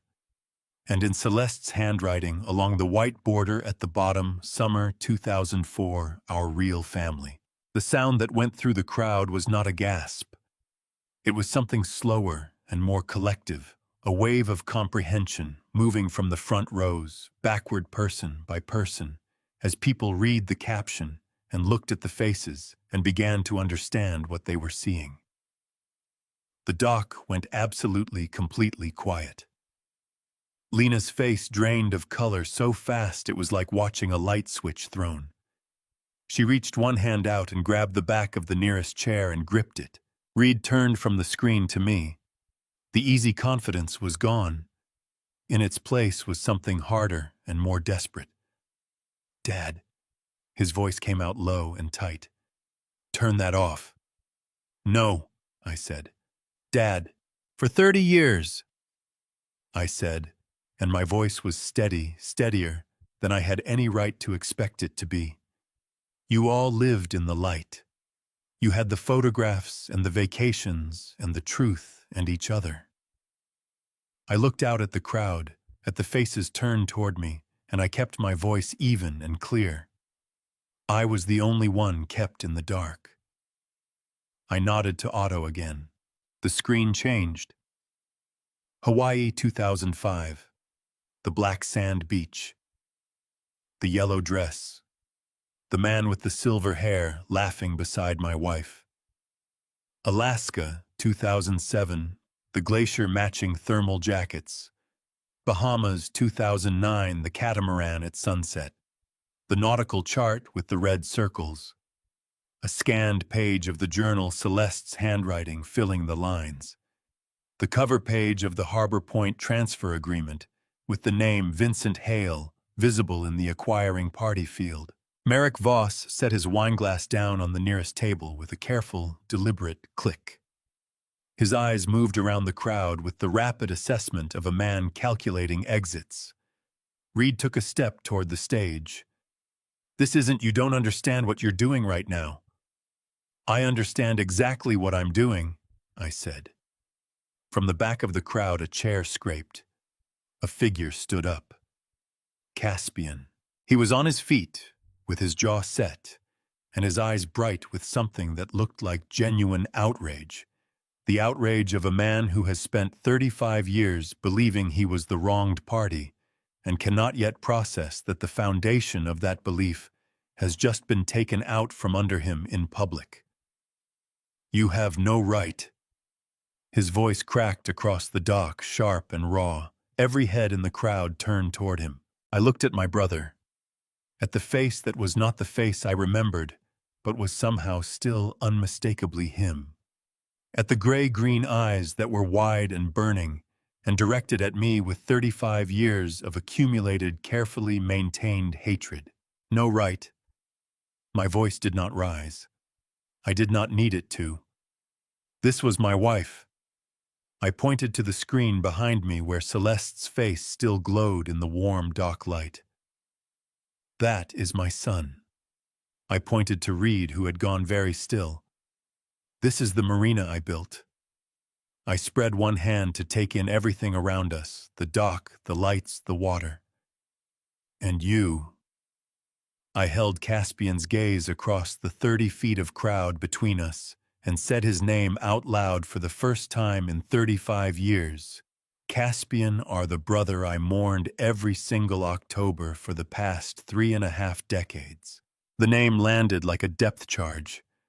The ripple moved through the crowd instantly, people turning to each other, voices rising in confused, urgent undertones, everyone looking between me and the silver-haired man standing at the back of the gathering, with his face going white as paper. Merrick Voss turned to Caspian with an expression that had shifted from calculated composure to something considerably closer to alarm. "Who is this man?" he demanded, his voice carrying, despite his attempt to keep it low. I answered before Caspian could draw breath. "My brother," I said clearly into the microphone for everyone on that dock to hear. "The man who faked his death, changed his name, and spent 3 decades living with my wife. His name is Caspian Marsh. And every person standing on this dock tonight deserves to know that."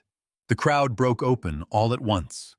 83 people who had been holding collective breath released it in a wave of urgent, overlapping voices, turning to each other, reaching for arms, pointing at the screen, pointing at Caspian, pointing at me.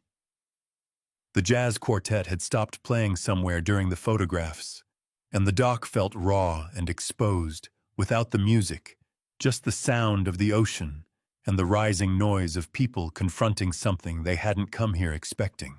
Lena's voice cut through all of it. "Don't act like you're the only victim here." She had pushed forward from where she'd been standing near the back and was now 12 feet from the stage, her face flushed, her eyes red-rimmed and furious.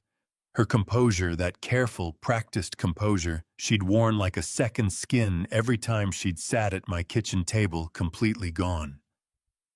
The performance was over. What was underneath it was rawer and angrier than I'd expected.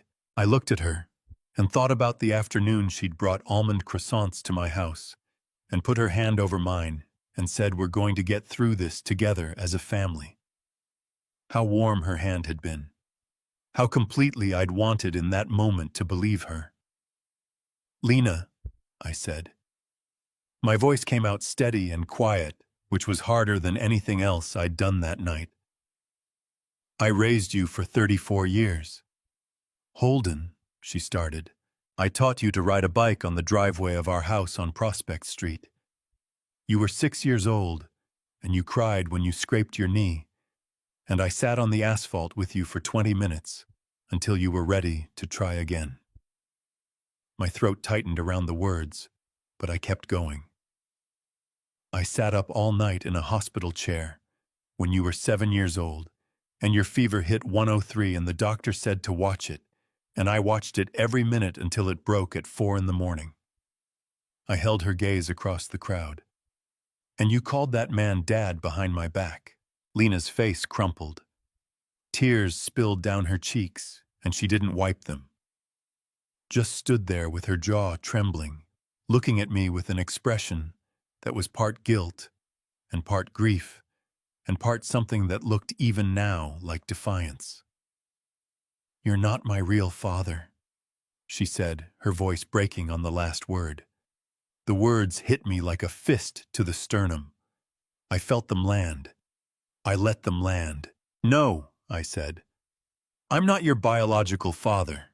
That's true." I kept my eyes on hers. But I showed up every single day for 34 years. I was there. Every morning, every crisis, every ordinary Tuesday. My voice dropped. "That man—" I gestured briefly toward where Caspian stood at the back of the crowd. "Was never there. Not once. And you knew that. You've known it for years. You still chose him." Lena pressed both hands over her mouth. Her shoulders shook with silent heaving sobs that she was fighting to contain and losing. Reed stepped forward from the side. His jaw was set, his eyes bright with the desperate energy of a man trying to regain footing on shifting ground. "You want to talk about choices? I did this for Mom." His voice cracked at the edges, but held. "She said Caspian was the one who had everything taken from him. She said you had the marina, you had the life, you had everything, and he had nothing." I turned to look at my son. My actual son, blood of my blood, the boy I had taught to tie a bowline knot at age 9 on this exact dock. "And what about me, Reed?" I said. The quietness in my voice was deliberate, controlled. "You've known the truth since you were 19 years old. That's almost 20 years. I watched him flinch. "You sat with me at Caspian's memorial every single October. You stood next to me at that waterfront, and you watched me grieve your uncle, and you said nothing. You looked me in the eye, Reed, year after year." Reed opened his mouth, closed it. His hands flexed at his sides. "You want to tell me you did it for your mother," I said. "But your mother's been gone for 3 months. And 2 weeks after her funeral, you were in my marina office telling Merrick Voss that the transition was on schedule." I reached into my vest pocket and took out my phone and nodded to Otto at the back. The screen behind me changed. The marina office shot from the upper corner. Reed in my chair, jacket off, sleeves rolled, leaning back with his hands behind his head. Lena across the desk. The audio came through the dock speakers with perfect clarity. "The old man will sign. After the anniversary party, we announce the transfer." The crowd went rigid. Reed's voice unmistakable coming from the speakers above the dock where 40 years of clients and employees and people who had known him since childhood were now standing and listening. "The old man will sign. Reed's face went the color of old concrete. He looked at the screen, then at the crowd, and what I saw in his eyes in that moment was not anger and not defiance. It was the particular horror of a man hearing himself say the worst thing he has ever said, played back at full volume in public, with no way to take it back. The people nearest to him stepped back almost unconsciously, creating a small, empty circle around him. I looked at my son. I waited. Reed said nothing. For the first time all evening with the crowd watching, and the recording finished, and nowhere left. To maneuver Reed Marsh had absolutely nothing to say. His mouth worked once opened slightly and closed.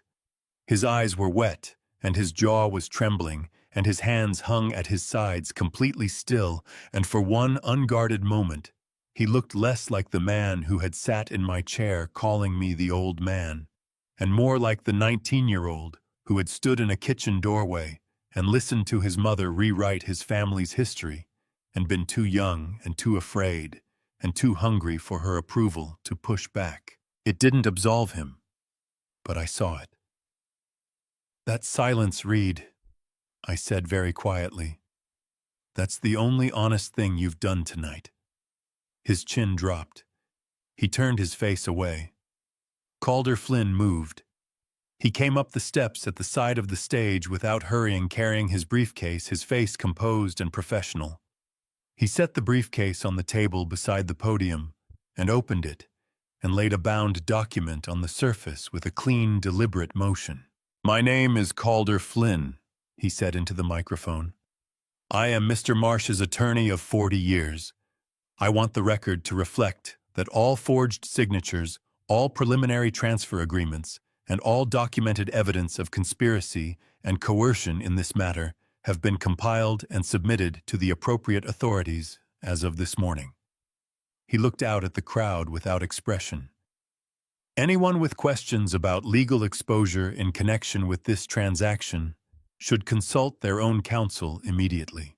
From the far left edge of the gathering, Merrick Voss was already moving. He set his wineglass on the nearest table without looking at it, straightened his jacket, and walked at a brisk, controlled pace toward the marina exit. "I want no part of this," he said to no one in particular, not stopping, not looking back. The dock buzzed and shifted as people watched him go.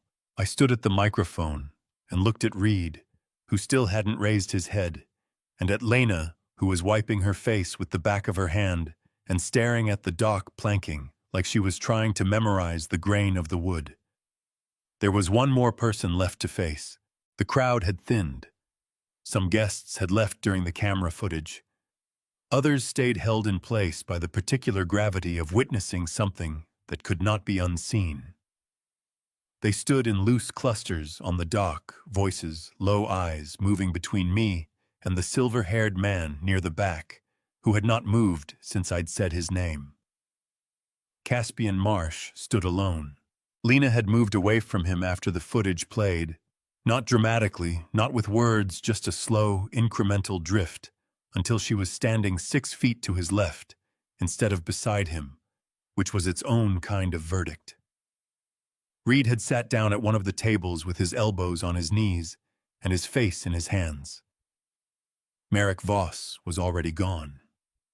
I stepped down from the stage. The crowd parted slightly as I walked through it, not quickly, not urgently.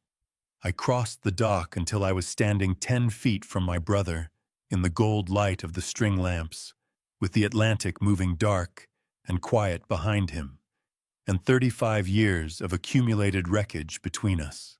Caspian's hands were shaking. Not the fine tremors of cold, full visible, shaking the kind that comes from the bottom of something.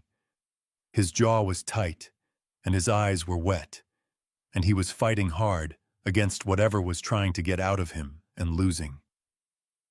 "You left me out there." His voice came out raw and rough, scraping over the words like they hurt on the way up. "I was in the water, Holden.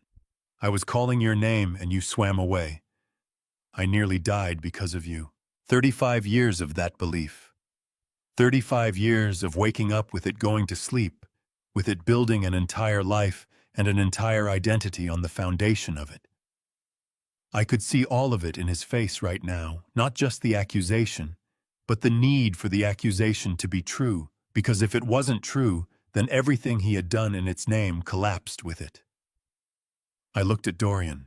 Dorian Hale crossed the dock without hesitation. He was carrying the folder, the one with the photocopied rescue log from 1988, the one he'd kept in a cardboard box in his back hallway for 36 years. He set it on the table nearest to us, opened the pages, face up. Caspian. Dorian's voice was direct and unhurried, the voice of a man giving testimony. I was the rescue swimmer on the primary vessel that night. I was 20 meters off your position when your brother went in the first time. He pointed at the pages. He went in twice.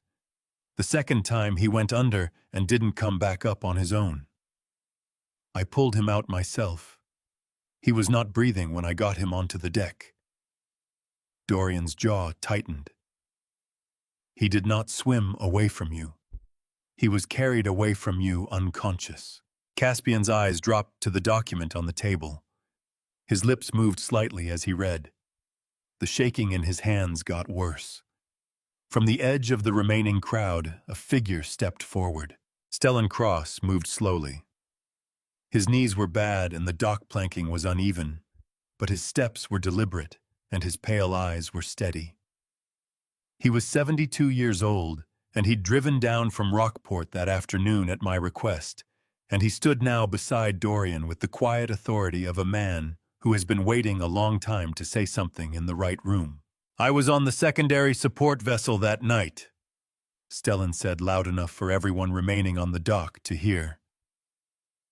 I had eyes on your brother from 40 yards out. He went in twice. The second time I watched Dorian go in after him. He looked directly at Caspian. Holden Marsh was screaming your name until he lost his voice. I could hear him over the wind. I have never in 30 years of rescue work seen a man fight that hard to stay in the water. Caspian stared at Stellan. His face was the color of wet ash. His mouth opened, and a sound came out that wasn't quite a word, something broken and involuntary like a door coming off a hinge. I walked to Otto and nodded. He pulled up the final file on the presentation laptop.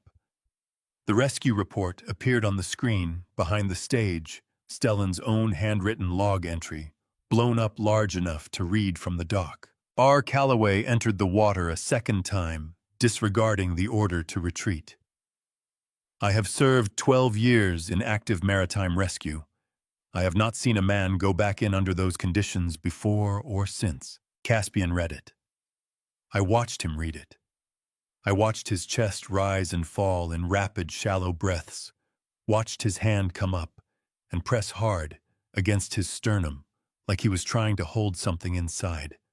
Watched the 35-year architecture of his anger crack from the foundation up in real time. She told you I abandoned you, I said, because if we ever made peace, if you ever found out what actually happened that night, and forgave me, she would have lost us both. She needed you to hate me. That was the only way she could keep you. Caspian's head moved from side to side, a slow, disbelieving motion. She wouldn't. Listen, I said. I took out my phone, opened the audio file, pressed play. Celeste's voice filled the dock clear and unhurried, carrying over the sound of the water. If Caspian ever finds out that Holden tried to save him, if he ever learns the truth about that night, everything falls apart. Caspian stays because he believes Holden chose himself. Take that away, and I have nothing to hold him with. I can't lose Caspian again. I won't. The recording ended. The dock was so quiet, I could hear the individual halyards on the nearest sailboat ticking against the mast in the evening breeze. 80 people stood without speaking, without moving, the weight of those words settling over all of us like something physical. Caspian sat down. Not into a chair, there was no chair behind him. He sat down onto the dock, planking itself heavily, both hands planted on the wood, his head dropping forward, his whole body folding under something that had been suspended for 35 years and had just all at once come down. 35 years. His voice was barely audible, scraped hollow. I hated you for 35 years. I stood over my brother, this stranger, who was still somehow the boy who had painted a boathouse wall beside me on a Saturday morning, who had stood on our father's dock and said, I think we built something, and I looked at him for a long time. Not as a victim looks at the person who hurt him.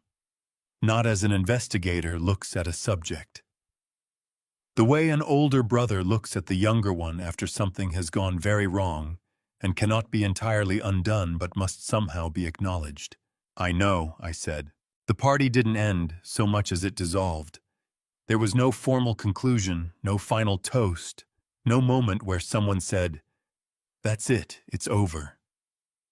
People simply began to leave in ones and twos at first, then in larger groups gathering their jackets and their spouses and their expressions of stunned private discomfort, and making their way off the dock with the careful movements of people who have witnessed something they will be processing for a long time. Calder intercepted Reed near the main gate. I watched from the stage steps as my attorney placed himself in front of my son with a document in hand and spoke to him in a low, even voice that carried no warmth and no flexibility. Reed's face went through several iterations, resistance, then calculation, then a kind of deflated gray resignation as Calder walked him through exactly what had been filed, what it meant, and what Reed's options were going forward. Which from the look on Reed's face were not many. Lena left without speaking to me again. She walked past the stage with her head down and her arms crossed over her chest, and her eyes red and swollen from crying, and she didn't look up as she passed. I watched her go. My chest ached with the particular specific pain of watching someone you raised walk away from you. And I let the pain be there because trying to push it away had never worked for me. And I was too old to start now. Don't ever let it go, my father had said. Standing on this exact dock in this exact spot with his hand on my shoulder, and 40 years of a delivery driver's savings poured into the ground beneath our feet. He hadn't been talking only about the marina. I stepped back up to the microphone one last time. Maybe 30 people remained, mostly employees, a few longtime clients, who hadn't been able to bring themselves to leave Dorian near the boathouse wall, Otto by the gate. I want to say one more thing, I said. My voice was tired now. I didn't try to hide it. Harbor Point Marina is not for sale. It was not for sale last month, it is not for sale tonight, and it will not be for sale tomorrow. I looked out at the people who had worked beside me, some of them for decades, and I felt something loosen in my chest that had been wound tight for months.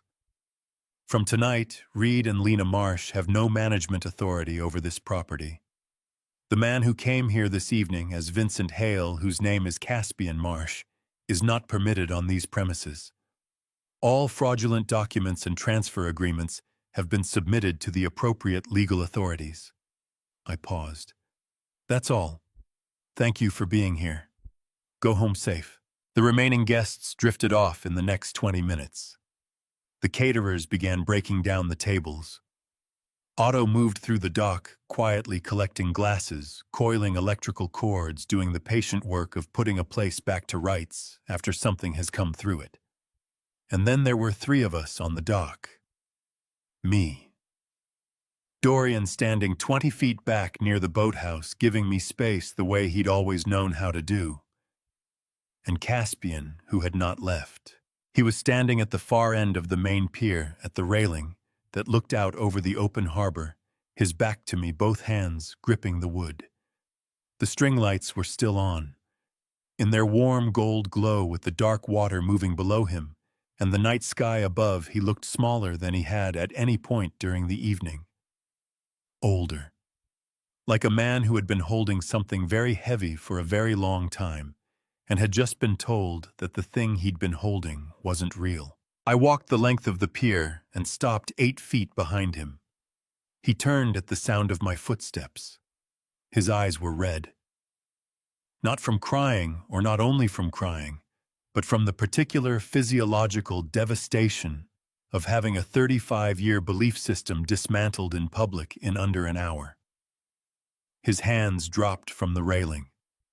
He looked at me with an expression I didn't have a name for, something between pleading and shame, and the remnants of an anger that had nowhere left to go. "Holden."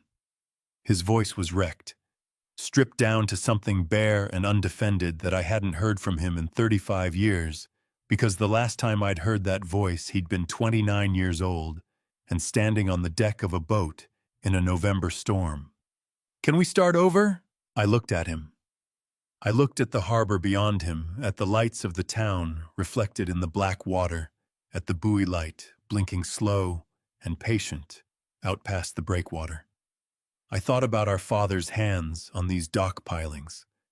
I thought about Caspian, at 22 years old, laughing with paint on his jeans. I thought about the 35 years between then and now, and everything that had been built in that space and everything that had been destroyed.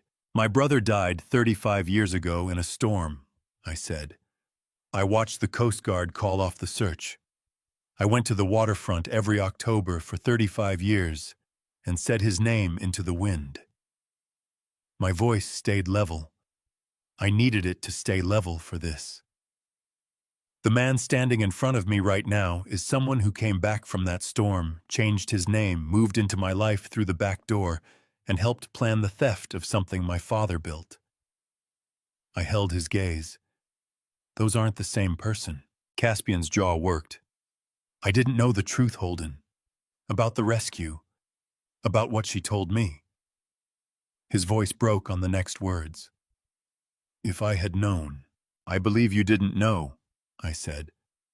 "I do. I believe Celeste constructed that lie and maintained it and fed it to you every time it needed reinforcing for 23 years. I paused. "That doesn't change what happened between then and now. It doesn't undo the plan. It doesn't undo the photographs, the journal, the transfer agreement with your name on it." My voice dropped. "You know the truth now. But knowing late doesn't mean forgiveness is owed."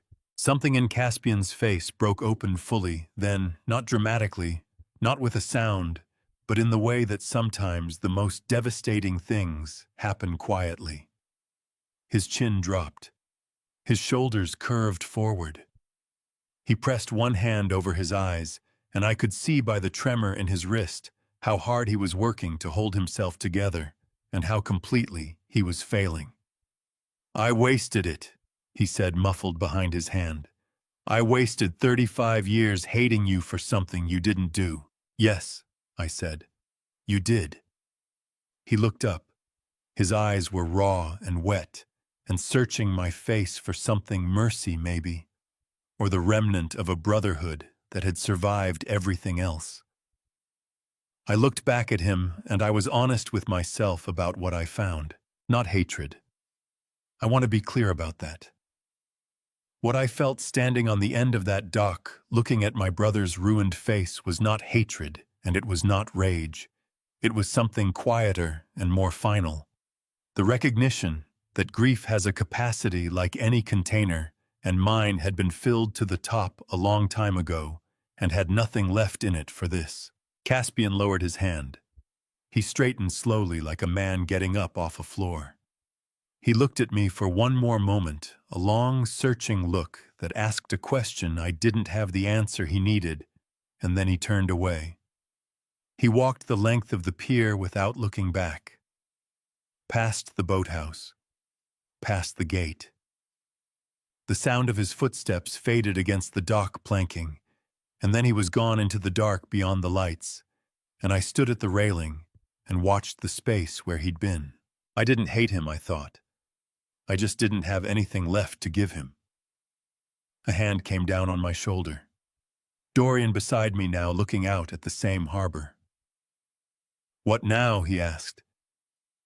I looked at Harbor Point Marina, the string lights still warm in the June dark, the boats rocking at their moorings, patient and reliable. The boathouse my father and I had built board by board, the fuel dock, the Harbor Point sign with its lighthouse logo, and its 40 years of salt air and sun. Don't ever let it go. Now, I said, I figure out what the rest of my life looks like, without any of them in it. Dorian's hand tightened briefly on my shoulder. He didn't say anything. He didn't need to. We stood there together on the dock for a long time after that, just the two of us and the sound of the water. July came in warm and bright, the way Cape Ann summers sometimes do, all salt air and clear mornings, and the particular golden light that bounces off the water and into the windows of every building facing the harbor. I was in the marina office by 6:45 most mornings now, earlier than I'd kept for years. I'd start the coffee, pull up the daily operations log on the computer, check the weather service for the week ahead, and sit for a while in the quiet before Otto and the dock crew arrived and the working day began. It was the best part of every day, mine and no one else's. Otto appeared in the doorway at 7:15 on a Thursday in late July, coffee in hand, his canvas work vest already on, and looked at me with the expression he'd been wearing for 3 weeks, steady, careful, watching for something without being obvious about it. "You eat breakfast this morning?" he asked. "I had coffee," I said. "That's not breakfast." He set a paper bag on the corner of my desk, something from the bakery on Main Street. "Eat," he said, in the tone of a man who has decided that feeding his employer is part of his job description. I almost smiled. "Thank you, Otto." He nodded once and headed back out to the dock. I opened the bag. A blueberry muffin still warm. I sat there in the morning light, eating it slowly, and listening to the sounds of Harbor Point waking up. Footsteps on the dock, planking the hydraulic lift in the service yard, running its morning test. The particular creak of the north moorings as the tide started coming in. And I thought about how much I had taken all of it for granted for 40 years. The ordinary daily presence of this place. The way it just kept running morning after morning, indifferent to everything that had happened in its orbit. My phone showed 7 missed calls from Reed since the party. The last one had come in 4 days ago. I'd watched it ring each time and done nothing, which was itself a kind of answer. Lena's letter had arrived by post 12 days after the party. Handwritten 4 pages, her careful rounded script filling the lines. I'd made myself a cup of coffee before I opened it, and I'd read it all the way through twice sitting at my kitchen table in the early morning. She was sorry. She said it in more ways and with more detail than I'd expected. Not the performative sorry of someone covering their position, but something that sounded more like a person who had been awake at 3 in the morning, reckoning with themselves. She wrote about the night her mother had told her the truth she'd been 25, and Reed had been the one who sat her down and explained it, and she'd cried for 2 days and then slowly, gradually, let herself be pulled into the logic of it. She wrote about how she'd told herself it didn't change anything, that Holden was still her father in every way that mattered, and how she'd believed that until she realized she'd stopped acting like it was true. She didn't ask for anything. She didn't ask me to call, or to forgive, or to pretend. She just said she was sorry, and that she would understand whatever I decided. I folded the letter back into its envelope. I opened the bottom drawer of the kitchen desk, the one where I'd always kept things I wasn't ready to deal with, but couldn't bring myself to discard, and I put it in there and closed the drawer. I didn't forgive her. I want to be honest about that. The forgiveness people talk about, the clean releasing kind, the kind that sets both parties free. I wasn't there yet, and I didn't know if I would be. What I had was something messier and more honest. I couldn't burn the letter. I couldn't throw it away. I put it in the drawer and left it there. Maybe that was the closest thing to mercy I had left. The marina sale of the tour operation portion had closed the previous week. I'd sold the luxury charter coordination business, the part Celeste had built the high-end touring contracts and client relationships to a reputable operator out of Newburyport who'd been trying to acquire it for 2 years. I kept Harbor Point itself, the dock, the moorings, the service yard, the boathouse, the fuel station, the bones of what my father had started. With the proceeds, I set up a fund. Otto found out about it the morning I called the bank to finalize the structure. He came into the office with a mooring report and stopped when he saw me on the phone with the trust administrator and waited until I hung up. "What's that for?" he asked, nodding at the papers on the desk. "Maritime vocational program," I said. "Kids in Gloucester and Rockport who want to learn the trade but can't afford the training costs. We'll cover certifications, equipment, apprenticeship fees. Start with 10 slots per year and see where it goes." Otto looked at the papers for a moment. His expression did the thing it sometimes did, that careful rearrangement of features that meant he was feeling something he wasn't going to name out loud. "What do we call it?"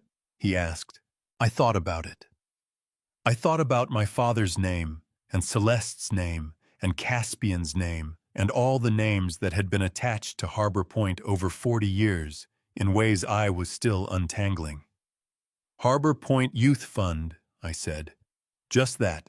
Nothing else." Otto nodded slowly. "Good name," he said. "Clean. That's the idea." He went back out to the dock.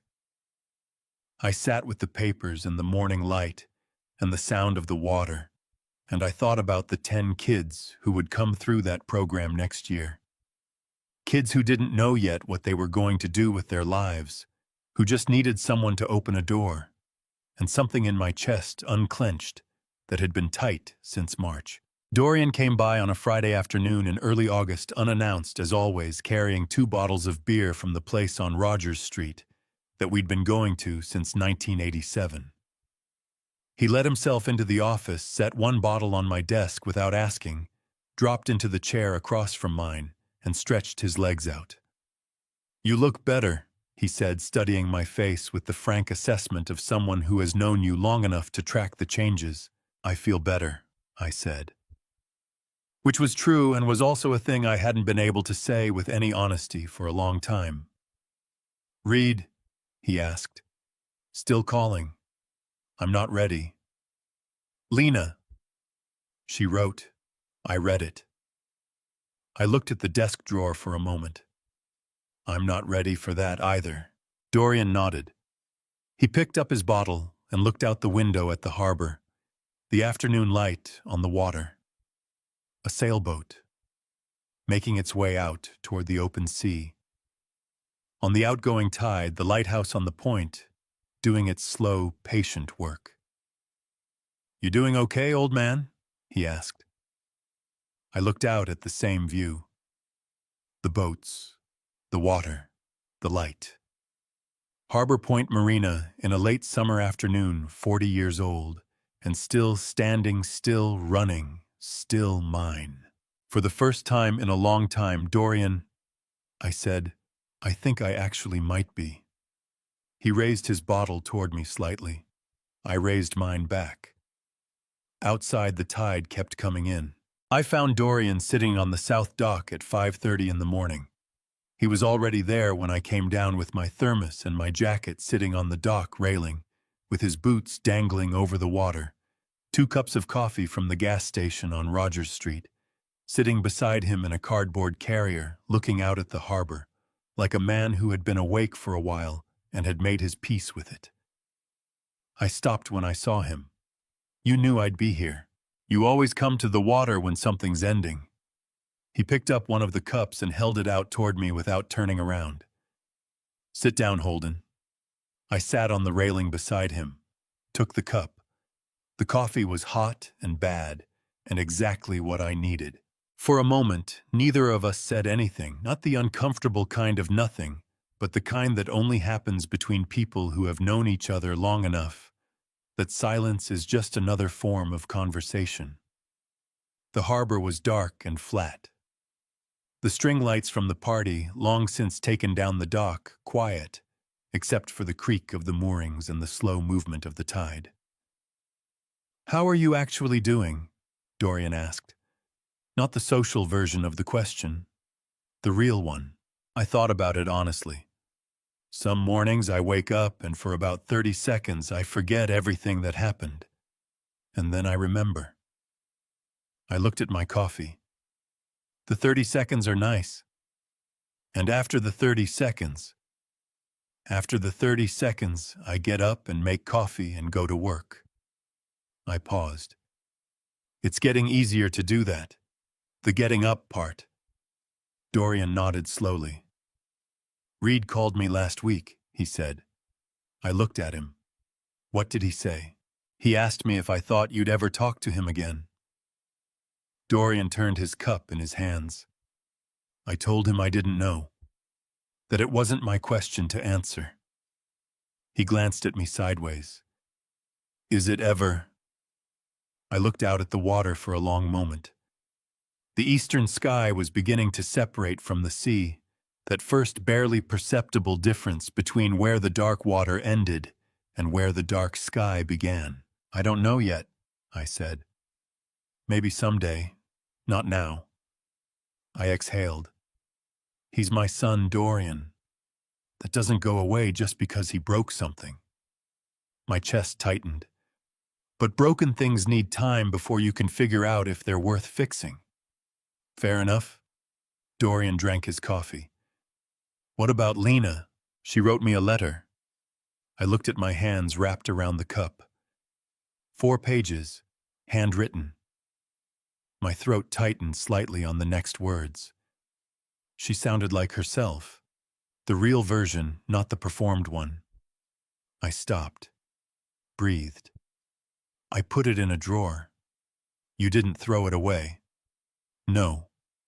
"That means something," Dorian said. "Maybe," I said. "Or maybe I just couldn't bring myself to throw away 4 pages of my daughter's handwriting." I felt the familiar crack run through my chest, that hairline fracture that hadn't fully closed, and maybe never would. "Either way, it's in the drawer." Dorian was quiet for a moment. Then he said, "And Caspian." I hadn't spoken his name out loud since the night of the party. I sat with it for a moment. The name, the weight of it, everything it had meant for 66 years, and everything it meant now. "Caspian chose to stay dead for 35 years, I said. "That was his decision, not mine. And I spent 35 years grieving a man who was alive and building a different life on the wreckage of our family." My jaw tightened. I don't have anger left for him. I used it all up somewhere around week 3. I looked out at the horizon. What I have is just distance, like looking at a photograph of someone you used to know. "Do you think he'll come back?" Dorian asked. "I think he'll have to figure out who he is now that the story he'd been living isn't true anymore," I said. "That's not a small thing. That might take the rest of his life." I paused. "But that's his work to do, not mine." Dorian turned to look at me fully, then that direct, unhurried look he'd been giving me since we were 12 years old, the one that meant he was measuring something he actually cared about. "You know what I see when I look at you right now," he said. "Old man on a dock at 5:30 in the morning." He almost smiled. "I see the same guy who showed up at my door in 1984 with a hand-drawn blueprint of a marina and $40,000 and absolutely no rational reason to believe it would work." He held my gaze. "That guy is still there, Holden. Everything they did, Celeste, Caspian, Reed, Lena, all of it, and that guy is still there." My eyes went hot. I pressed my knuckle hard against the corner of my eye and held it there for a second. "Don't do that," I said, my voice coming out rough. "Too late," Dorian said, completely unrepentant. "Already did it." I laughed. Short and broken and genuine, the first real laugh I'd produced in longer than I could accurately remember. It surprised me. It surprised Dorian too, from the look on his face, though he covered it quickly. I finished my coffee, set the empty cup down on the dock between us. "I'm taking the boat out," I said. "I know." Dorian picked up the cardboard carrier and stood his knees cracking audibly. "Go. I'll check in with Otto." I stepped down into the 16-footer and ran the lines through my hands, checking them the way my father had taught me, the way I had done 10,000 times, the way I would do 10,000 more. Everything secure. Everything where it should be. "Dorian," I said. He stopped at the dock ladder. "Yeah. Thank you." I looked up at him. "For all of it. The box in your hallway. Stellan. Everything." My throat moved. "I wouldn't have gotten through this without you." He looked at me for a moment with an expression that was warm and gruff and entirely Dorian. "Yes, you would have," he said. "You just would have taken longer." He turned and walked back up the dock toward the office. I started the motor and let the boat run. Past the breakwater, past the channel markers, past the point where the harbor opens into the open Atlantic, and the bottom drops away. I cut the engine and let the boat drift. The sun came up while I sat there.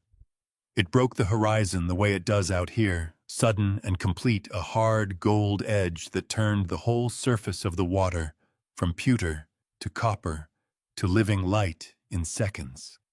I felt it on my face and closed my eyes for a moment and just let it be warm. Celeste had taken 30 years of truth. Caspian had taken a brother. My children had taken my trust in the version of my family I had believed in. All of that was real. All of it had happened. None of it was going away. But Harbor Point was still running. Otto had opened the gate 20 minutes ago. I could see the light in the office window from here, a small warm square against the morning. The youth fund applications opened next month. The dock my father had built was still standing after 40 years of weather and tide and everything else the Atlantic could throw at it. They hadn't taken any of that. They couldn't. Because some things, if you build them right and tend them honestly, will outlast everything that tries to bring them down. What's left, I thought, turns out to be enough. I reached for my thermos, poured the last of my coffee into the cap, drank it slowly, watching the light spread across the water, watching Harbor Point come fully awake in the distance. 1 cup. All mine. Every last drop. I pulled the motor cord. It caught on the first try. I turned the bow toward home. That's my story. A grandpa story about a man who spent 38 years trusting the wrong people, and one morning finally chose to trust himself. If there's anything I've learned from all of this, it's simple. The truth doesn't disappear just because someone buries it. It waits. And when it finally surfaces, it costs more than if you'd faced it early. I think about what I lost: a wife, a brother, the version of my children I believed in. But I also think about God and how sometimes He hides the things we need to find in the most painful places. That basement room didn't destroy me. It freed me. This is a family story that I'm not proud of, but I'm sharing it because someone out there might be sitting across the table from a second cup of tea that no one is drinking, going through the motions of a life that stopped being real a long time ago. Don't do what I did. Don't wait for the bookshelf to move. Ask the hard questions while there's still time to hear the answers. Because in every grandpa story, in every family story worth telling, the most important chapter is the one where someone finally tells the truth. If this grandpa story reached you in some way, leave a comment below. I'd love to know your thoughts. Share it with someone who needs to hear it, and subscribe so you never miss the next story. Thank you for staying until the end. The following stories contain fictional elements crafted purely for reflection and life lessons. If that's not for you, no hard feelings. Choose what serves your heart best.